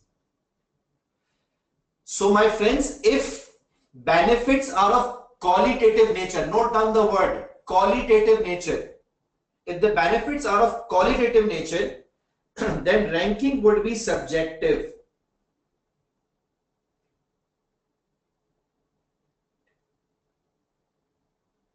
Qualitative nature, ranking was subjective, because possibilities there that you might prefer maintenance expenses first. Manager is preferring canteen first. There is a difference of opinion, because when the benefits are of qualitative nature, there would be clash. What to prefer could create problems when benefits are of qualitative nature. You got it? So learn with me. What are the issues of zero-based? Requires skills. Time consuming.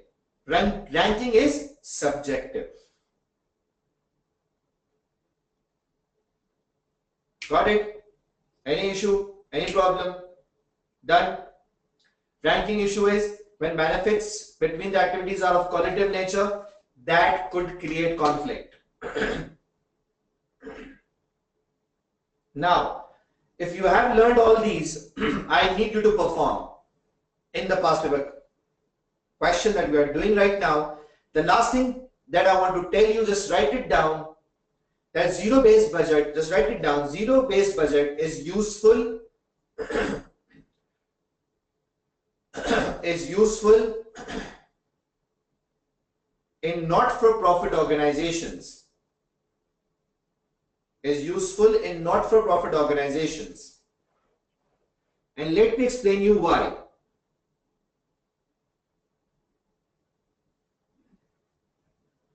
It is useful in not-for-profit organizations. Why? Because, my dear management accountants, not-for-profit organizations are the one that are not only profit oriented. They are established not just to earn profits, though they can earn profits, but their ultimate purpose is not to earn profits, but their ultimate purpose is to provide a service, the benefit. So it is very important. That zero-based budget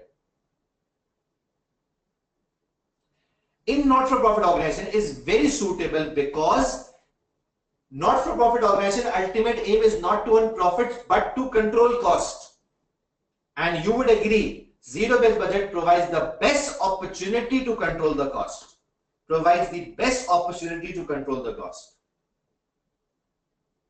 Done?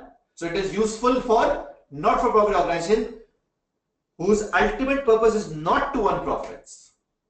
Got it? Now, biggest shock for the students in June 2015, when examiner unexpectedly gave a question naming Leicester Regional Authority, and my dear management accountants, 15 marks straight theory. This is something unexpected, and this is one of the major reasons of the failure. The first is the MCQ, second is this 15-mark theory. And today I'll make you expert in this and see how you can easily draft it down. What do you do first? With huge concentration, actively read the scenario. If you have any distraction at your home or at your workplaces, just make sure you avoid all and with 100% concentration, read the scenario. Got it? But before you do it, just wait. But before you do it, okay, let's not read the requirements. What do? You just read the scenario very carefully and try to link it with zero-based budget. You have 2 minutes.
Are you through?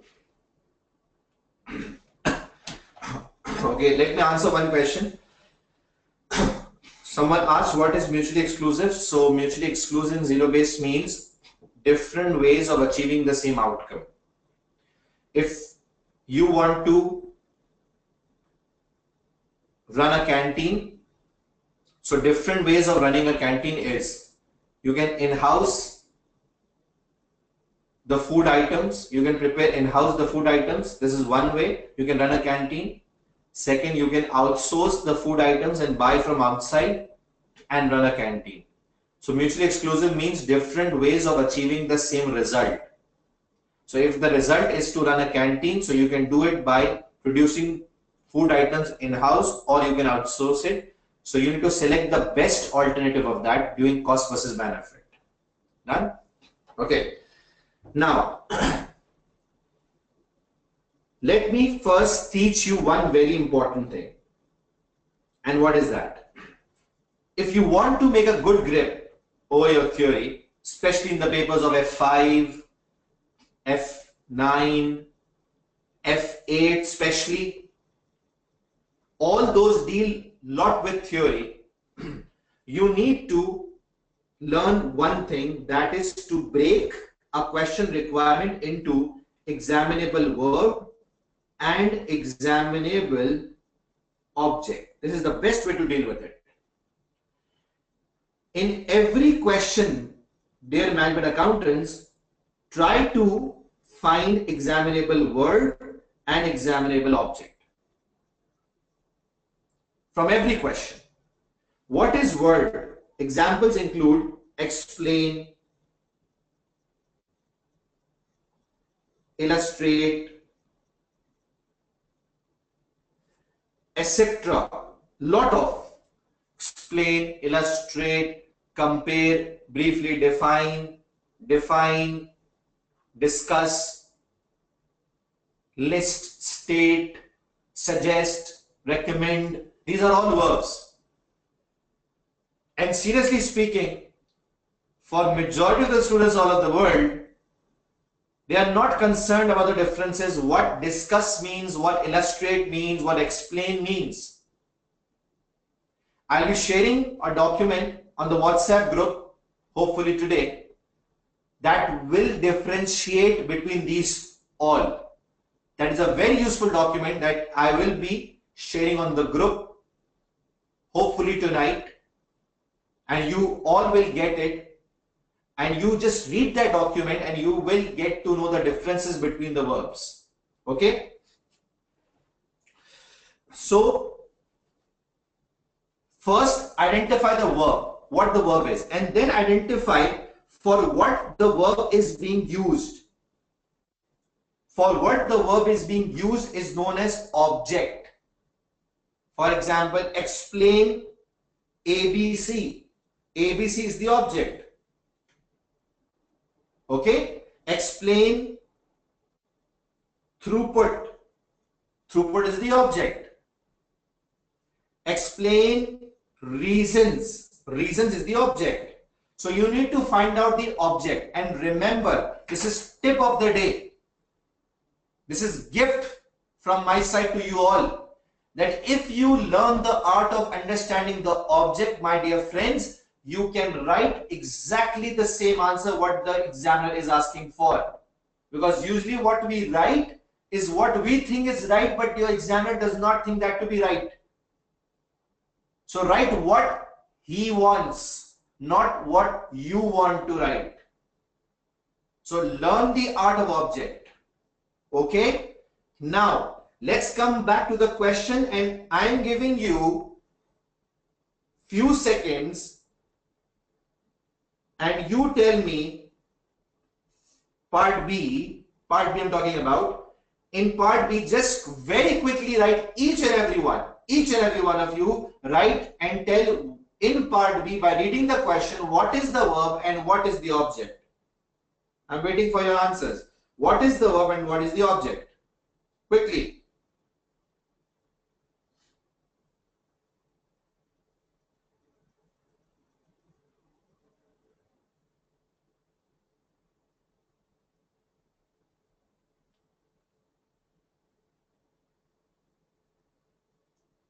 Object, please also tell me about the object. For what the verb is used is object. For what the verb is used is object.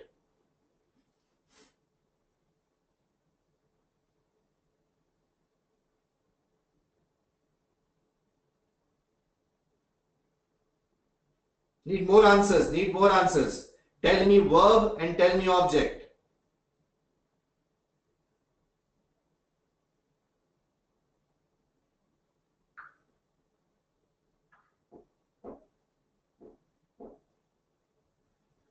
Okay, thank you very much for a quick response. Thank you.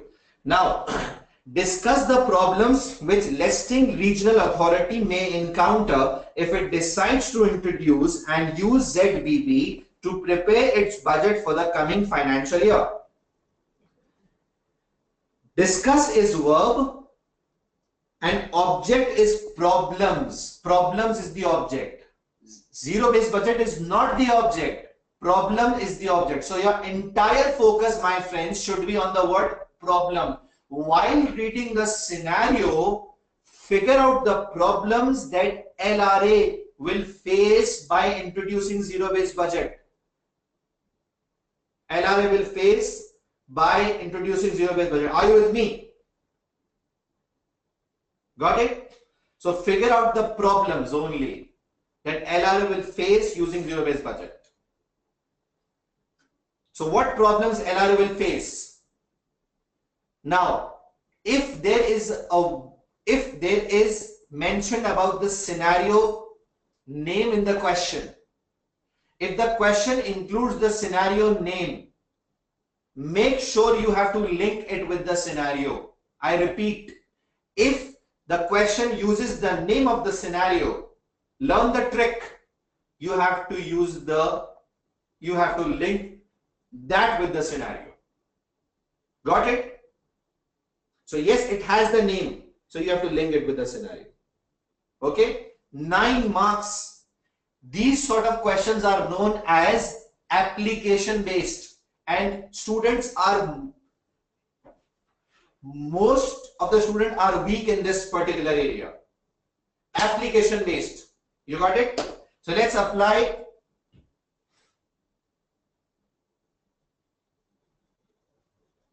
this in the scenario. Now, I am telling you the few important points. Now, how to start? Listen. When you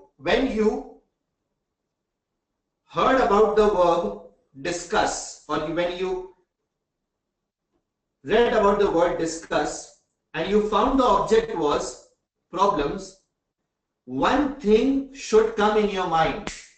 Learn the art of drafting. One thing should come in your mind. And what's that? Problems of zero-based budget. 3 problems I explained you. The first would be of ranking. The second was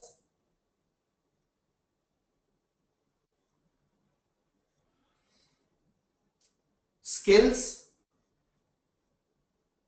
Third was time consuming. The best way to start the answer is to use first your theoretical knowledge. First use your theoretical knowledge. Are you with me? First use your theoretical knowledge and then try to link that knowledge with the scenario. So what's the trick? Try to link, is there something relating to ranking? Is there something relating to the skill issue? Is there something relating to the time consuming activity? So if you link these with the scenario, it makes easier for you, because many students say they do not know from where to start. So I'm giving you the guideline. The guideline is start from the basic knowledge you have. So just recall 3 drawbacks that you have learned.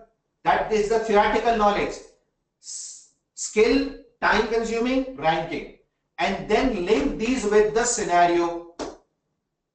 That's it. So let's try to link. Now, Listing regional authority provides a range of services. This is a service industry. Okay. And this is a regional authority, which means this is a not-for-profit organization. Their services includes what? Welfare, school, housing, hospital, road, waste management. It experienced hottest temperature over recent months, which resulted in forest fires, schools were damaged, local roads were damaged. Because of these, flooding also happened, people lost their homes, diseases came out, and there are lots of complaints by the residents. Got it? Prior to these events, this regional authority was busy in the development of a new approach which is known as waste management approach, waste recycling scheme. It was busy in that activity. 2 years ago, it started this activity, and right now the activity is in the final phase. Final phase will begin in 1 month time. Okay, so they have completed all the phases, and it's just 1 month away that they will start their final phase. So they are working on that since 2 years. Okay. Now,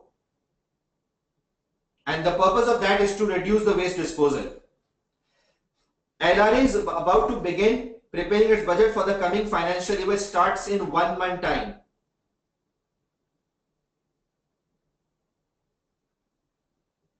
So they have to start their budget in 1 month time. The financial year starting is it's just one month away. So time is short. Over recent years, zero-based budgeting has been introduced at number of regional authorities, and given the demand on the resources which LRA faces this year, it is considering whether now would be a good time to introduce it or not. So the time is just 1 month away, the financial year. So time seems to be short. And they will be introducing it for the first time as the other have done. Now, how to draft it? 9 marks are too much. My friends, the first tactic is recall the basic theoretical drawbacks that you've learned. And those are 3. Ranking, number 2. Time consuming, number 3. Number 3. Skills required. Now see, I am demonstrating you how I am linking those theoretical points with the scenario with a proper reference. Okay. First, only 1 month is left. 1 month is left, which is paragraph 4 line 1. See paragraph 4 line 1. So now let's have a look. Zero-based budget is time consuming. Okay. 4th paragraph says 1 month is left. 1 month is left. Getting my point? So you can link this with the 4th paragraph line 1 that only 1 month is left, and zero-based budgeting is a time consuming activity. It will take a lot of time. Okay. So I have linked it with paragraph 4. You got it? Number 2. Skills required. Many have introduced it for the first time, and LRA will also be introducing it for the first time. See the word introduce it or not. 4th paragraph, 3rd line, introduce it or not. So this will be first time they will be introducing it, which means they need to develop skills of managers. They need to develop skills of managers. Written in 4th paragraph, 3rd line. Can you see the linking here? Got it? So skills need to be developed. This is because they are introducing for the first time. Number 3, lots of problems are there that need to be ranked. Lots of problems are there that need to be ranked. Are you with me? So ranking is difficult. Number 1, they have their own waste recycling scheme at first. So first they are saying their own recycling scheme. Plus so many problems have been arrived here. So ranking is difficult. So what you can write is ranking difficult. Refer second para. Refer third para. Second para, lots of problems.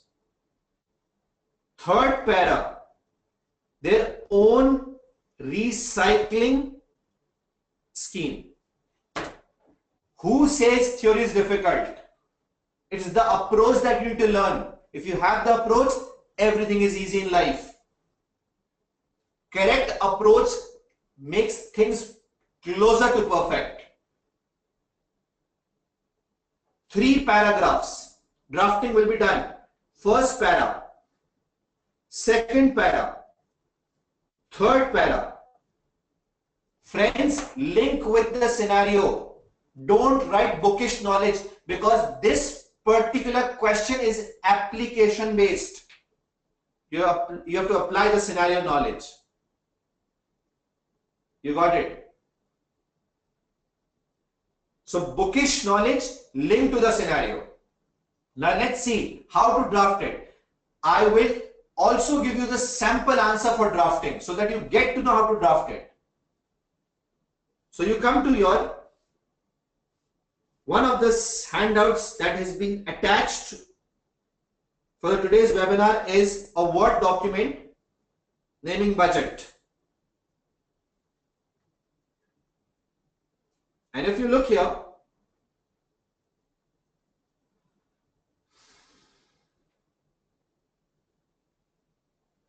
so this document includes an answer. Now just have a look here. This is the answer that I've drafted. June 15 LRA. What is the verb? The verb is, I told you, the verb was discuss. What is the object? Problems. How to start the answer? This is the approach that I've written here for you people. Follow this approach.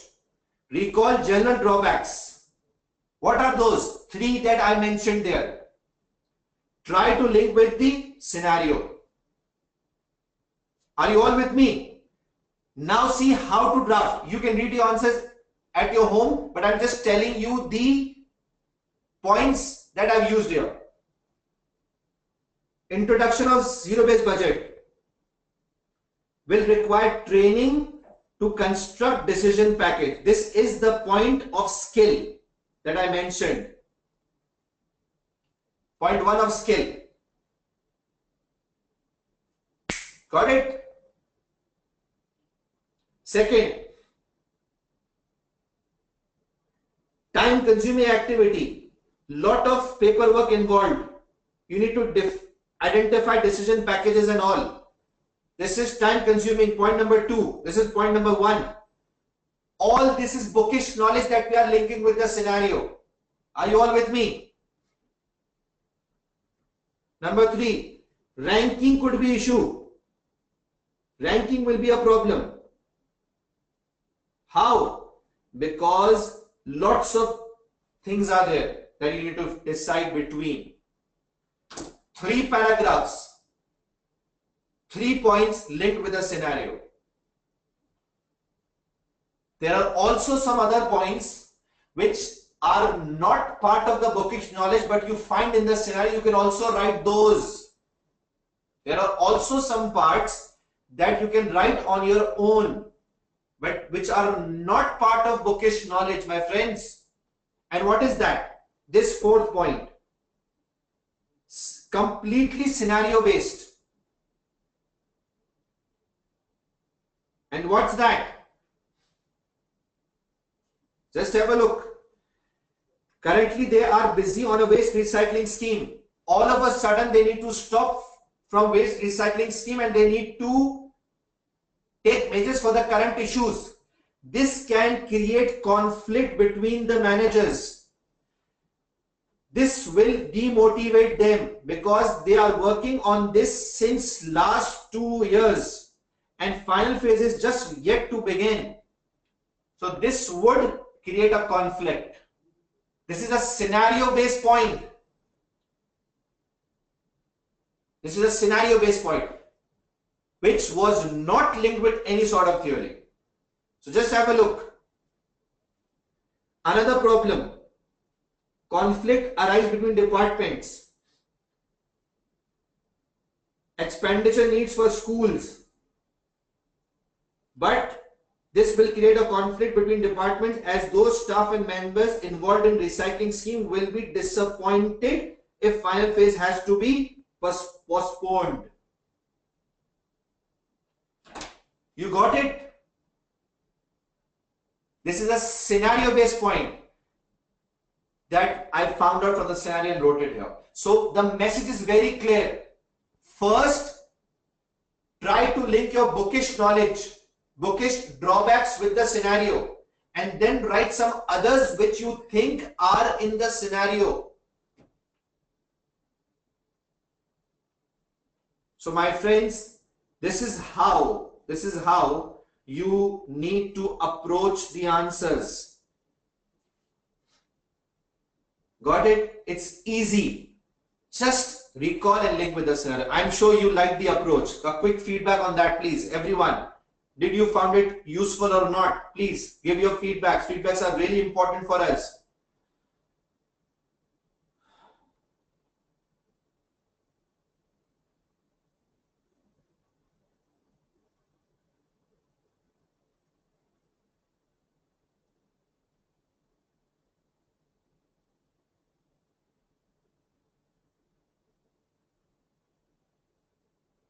Great. Perfect. Perfect. Okay. So this is how we need to draft the answer, my friends. Now, let's read the two requirements and let's decide how to link it with the scenario, whether we have to or not. Okay. Now, I'm not reading the answers. I'm just reading the requirements and will leave this on to you that you draft yourself. Okay. So let's come back to the question and let's see what's written here.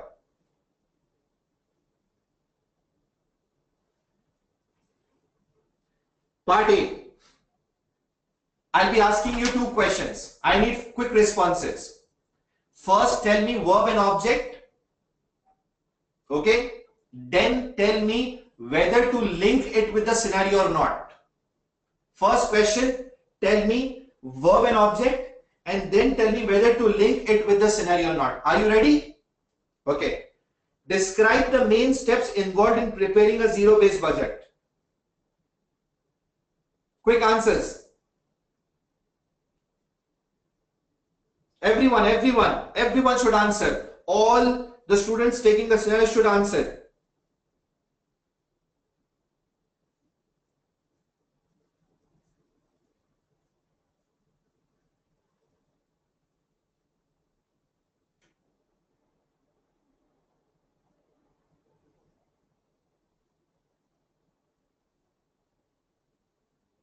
Perfect. So, describe is the verb and main steps is the object. Got it? Describe is the verb and main step is the object. Got it? Second question. Have to link with the scenario or not? Second question. Have to link with the scenario or not?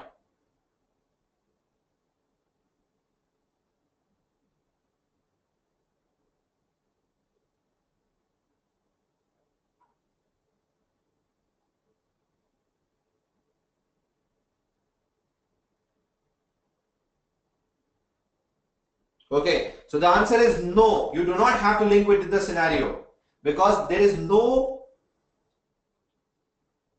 name given here as well. So you do not have to link with the scenario. It is just the bookish knowledge. These questions are known as knowledge-based questions. Knowledge-based questions. You don't have to link with the scenario as no scenario name is given here. No scenario name is given here. So you do not have to link it with the scenario. Just the main steps you have to write. 3 steps that I explained you: decision package, rank each package, and allocate resources. That's it. 3 steps you have to write. Got it? Okay. Second,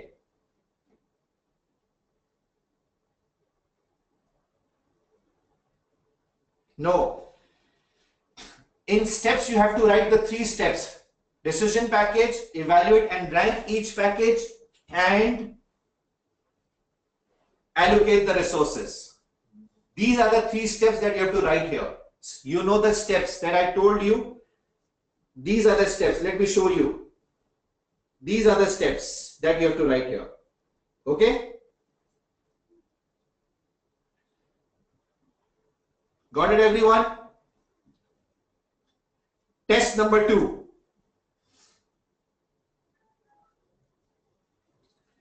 Part C. Quickly read part C and tell me verb and object, and also tell me we have to link with the scenario or not. You have to link with the scenario or not, and tell me verb and object.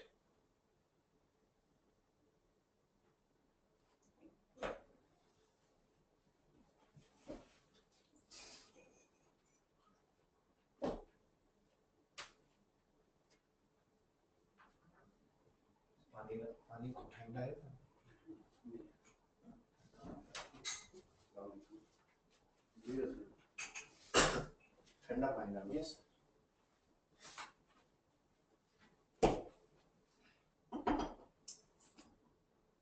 Okay, so outline is the verb, benefits are the object. Now you have to write benefits. Be to the point. No extra info required. So write the benefits. Now, do you have to link with the scenario? Just have a look. The word LRA is being used here. LRA. So yes, you have to link with the scenario. Link with the scenario. But look at the marks. Marks are not too much. Marks are not too much. Which means you have to link with the scenario, but less details are to be provided. So what you recall first? The bookish advantages, efficient allocation, staff involvement. Remember, inefficiencies will be reduced. These 3 points you will make the basis and link with the scenario. Guys, the marks are less. So if the marks are less, try to create a link, but very brief discussion should be done on that. Brief discussion should be done on that, and use the scenario name. Make sure you use the scenario name. Whenever there is an application based question, use the scenario name, which is very important. Use the name of LRA, which is very important. And yes, you need to link it, but very short linking will be done. So how will you do it? You have answer in this worksheet that I gave you. You can read it later on today after the webinar. You can see part C here, and the instructions given in part C are quite simple to you. Recall general advantages, try to link it with the scenario. Verb, outline, object, benefits, and these are the points. Not in that much detailed way, but yes, use the name of the scenario, a brief link with the scenario. Got it? I'm sure this is clear to you, all of you. Just read it down and let me know if you have any problems. I'm sure this would help you a lot today, because this is most weakest area of the students all over the world. And I've tried my best to give you the knowledge. For any issues, you do contact me. Yes, I'll update the list of the verbs in the document on the WhatsApp group. Hopefully today, if I make it, so I will do it. Do go through that verb document. That will give you much more idea what you have to write and explain and discuss. And this was a 15-mark question that we discussed.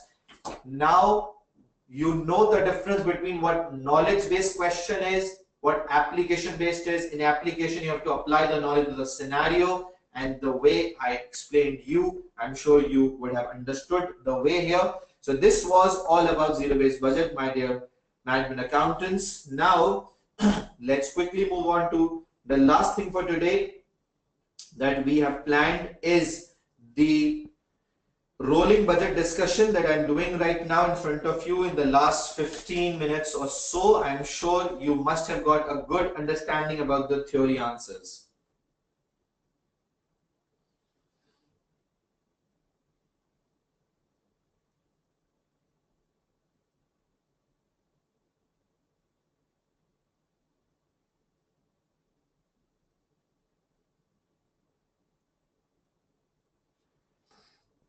Guys, try to write in paragraphs.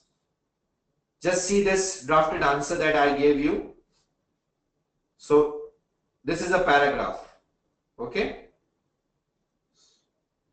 So this is a paragraph. To try to write the answers in a paragraph form, you can see here as well. This is also a paragraph form answer. So try to draft in paragraph form. Okay. I'm sure you like the approach.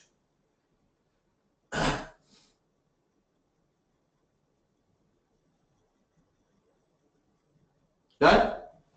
Now let's come back to rolling budgets. Multiple times I have written my number. People still are asking for the number. Please note it down one time, because it's again I have to write it. Now I'll write at the end of the session today, after I am done with the rolling budgets. Now rolling budgets are one that are prepared to counter uncertain situations. These are the ones that are prepared to counter uncertain situations. When things are changing very fastly, we go for rolling budgets. When things are changing very speedily, we go for rolling budgets. Okay? We go for rolling budgets. Are you with me? So rolling budgets are the one that are used in uncertain situation. Now how it works out, let's underline few things. These are updated by adding a further period and deducting the earliest period. These are suitable for uncertain situations. Now let me give you one very quick example of that, so you get to know how rolling budget works out. Just understand this very important example, and this will be very helpful for you. Okay, now rolling budget.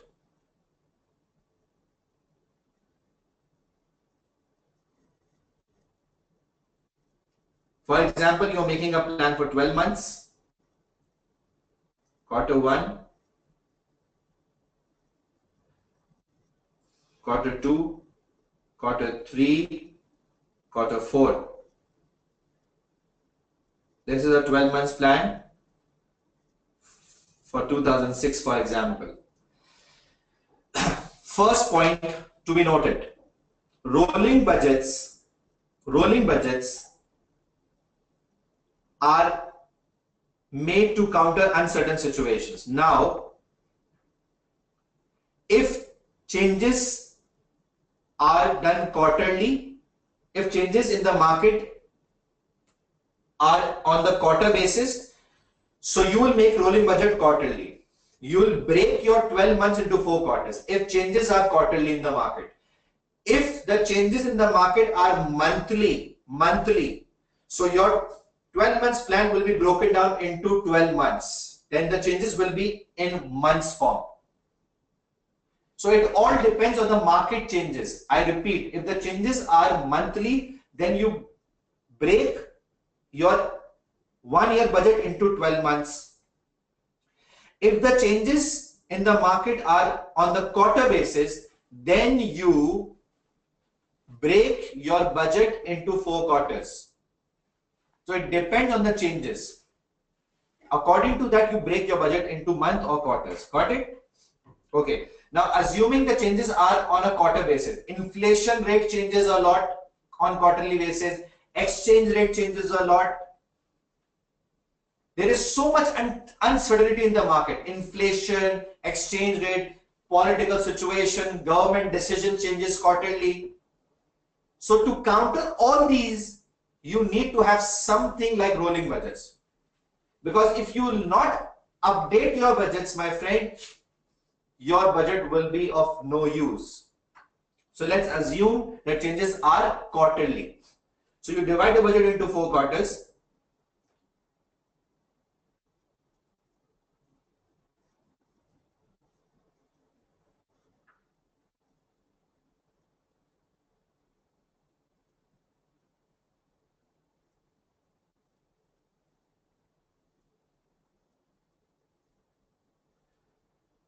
The immediate quarter that is coming, that which is quarter 1, you will do detailed planning for that. But for the remaining quarters, you will do a tentative, less detailed planning. Got it? So there are 4 quarters because changes are quarterly. Detailed planning will be done for the immediate quarter and less detailed planning will be done for the remaining quarters. Got it? Once the first quarter expires,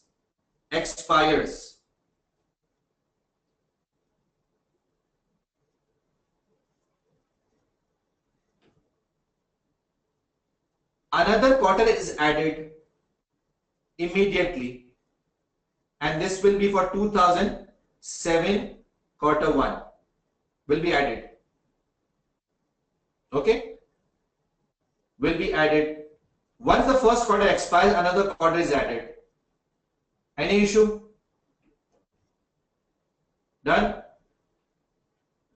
Now,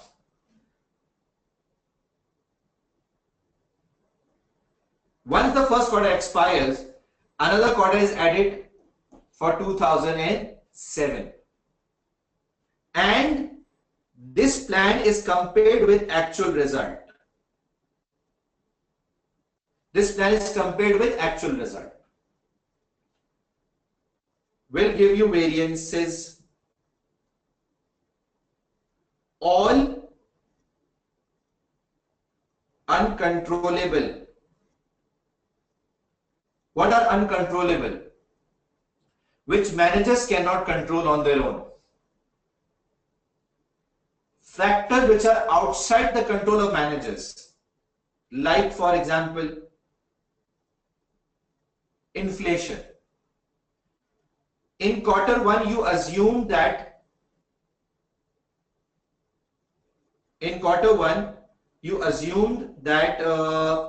inflation will be 5%, for example.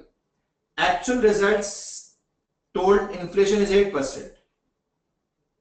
Now, is inflation part of the manager area, or the manager can control the inflation? The answer is no. Manager cannot control inflation. So all uncontrollable factors like inflation and other things which are uncontrollable will be incorporated into the remaining quarters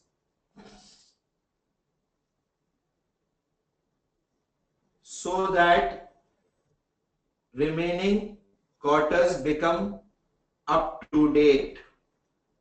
All market changes will be incorporated into the next quarters so that all the quarters become up to date. All the quarters become up to date. Got it? So all uncontrollable factors, I repeat, like market changes which manager cannot control, like inflation, exchange rates, government policies. For example, recently in Pakistan, it's time for budget. So all new things that will be announced in the budget, which manager is not aware of, all those will be incorporated into the remaining quarters after the budget. All the policy changes, so that the remaining quarters from June onwards becomes up to date.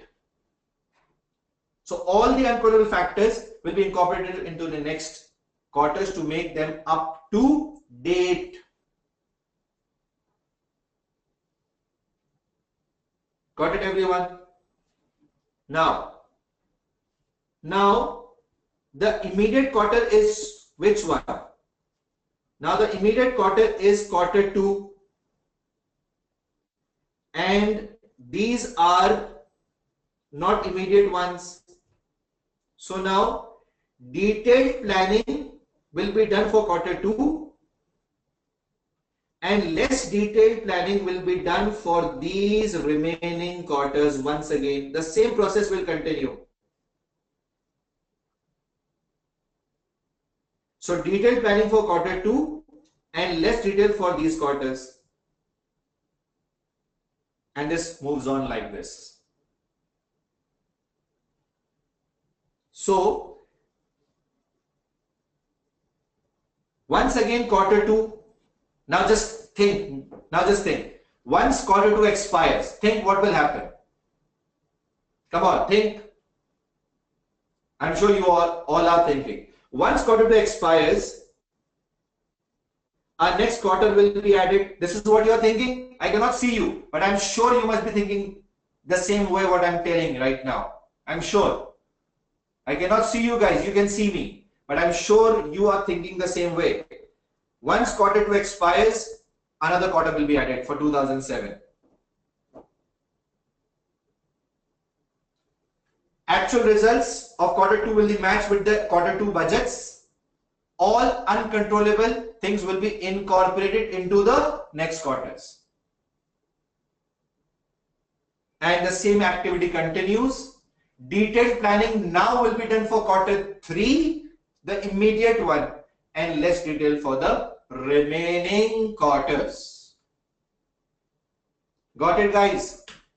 This is how you up to date your budgets according to market conditions in rolling budget.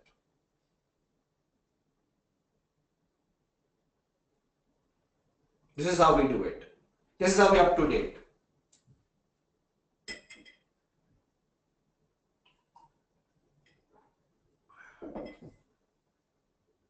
Okay, now let's relate this with the theoretical knowledge.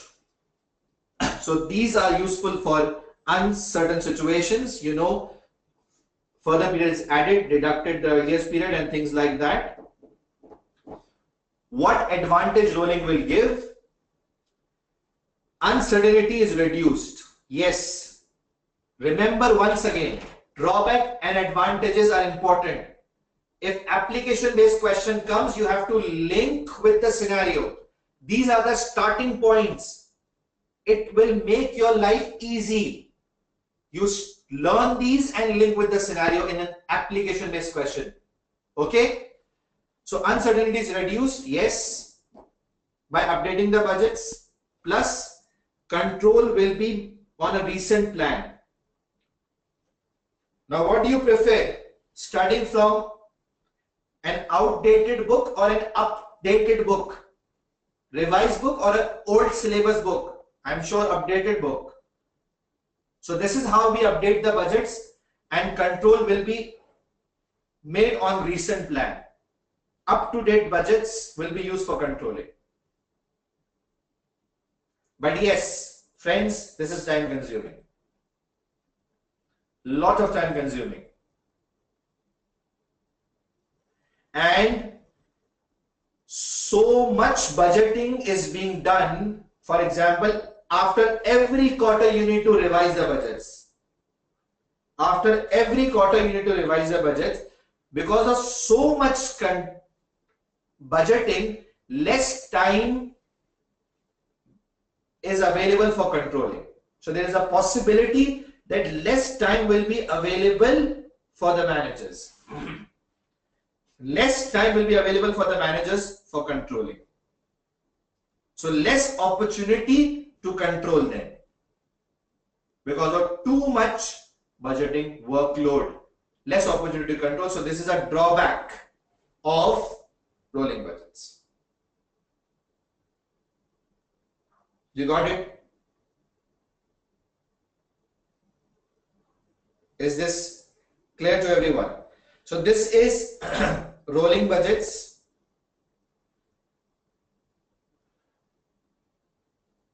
One question is very good that you should practice. The question name is designate. It's December 2012 question, if I'm not wrong. I'll confirm and also update on the group as well. 20 mark budget, rolling budget theoretical question. And once again, the trick is that you need to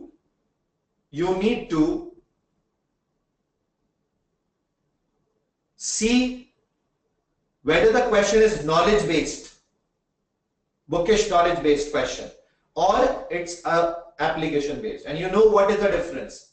Whenever it's application based, you need to apply with the scenario and then write it. And I explain you the entire trick of doing that, and that was very simple. Your bookish knowledge will be linked with the scenario. I'm sure today's session would have helped you a lot. I tried my best to explain you the new tactics, and I'm sure it will enhance your skills to a greater extent. You practice more and more questions. Once I'll get time today, I will make the group and will update on that group all the new questions. I haven't made it yet because I was waiting that everyone who wants to further provide the numbers do provide so that I can do it one time. So once again updating it, the number is, because questions are coming again and again, so please note it down.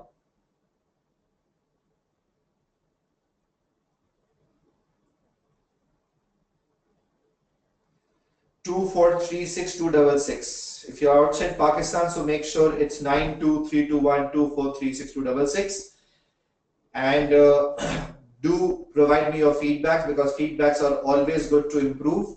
So I need your feedback. So do provide me your feedbacks, and whatever issues you have, you can contact me. Now let's take few questions. Yeah, limiting factor, finding procedure, I will discuss tomorrow. So quick feedback about the session, about the today's session. Quickly, how you think that was?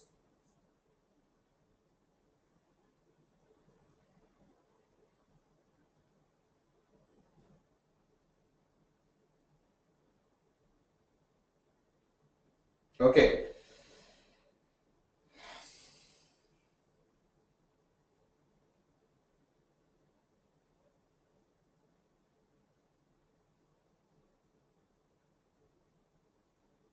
Yeah. Now, thank you very much. Learning curves will be discussed in the tomorrow's class, and the tomorrow's class will also include variances and learning curves. So have a nice day. See you soon tomorrow. Same time at 10 o'clock till 1 o'clock. For all your questions, please just WhatsApp me. Thank you very much. Stay blessed.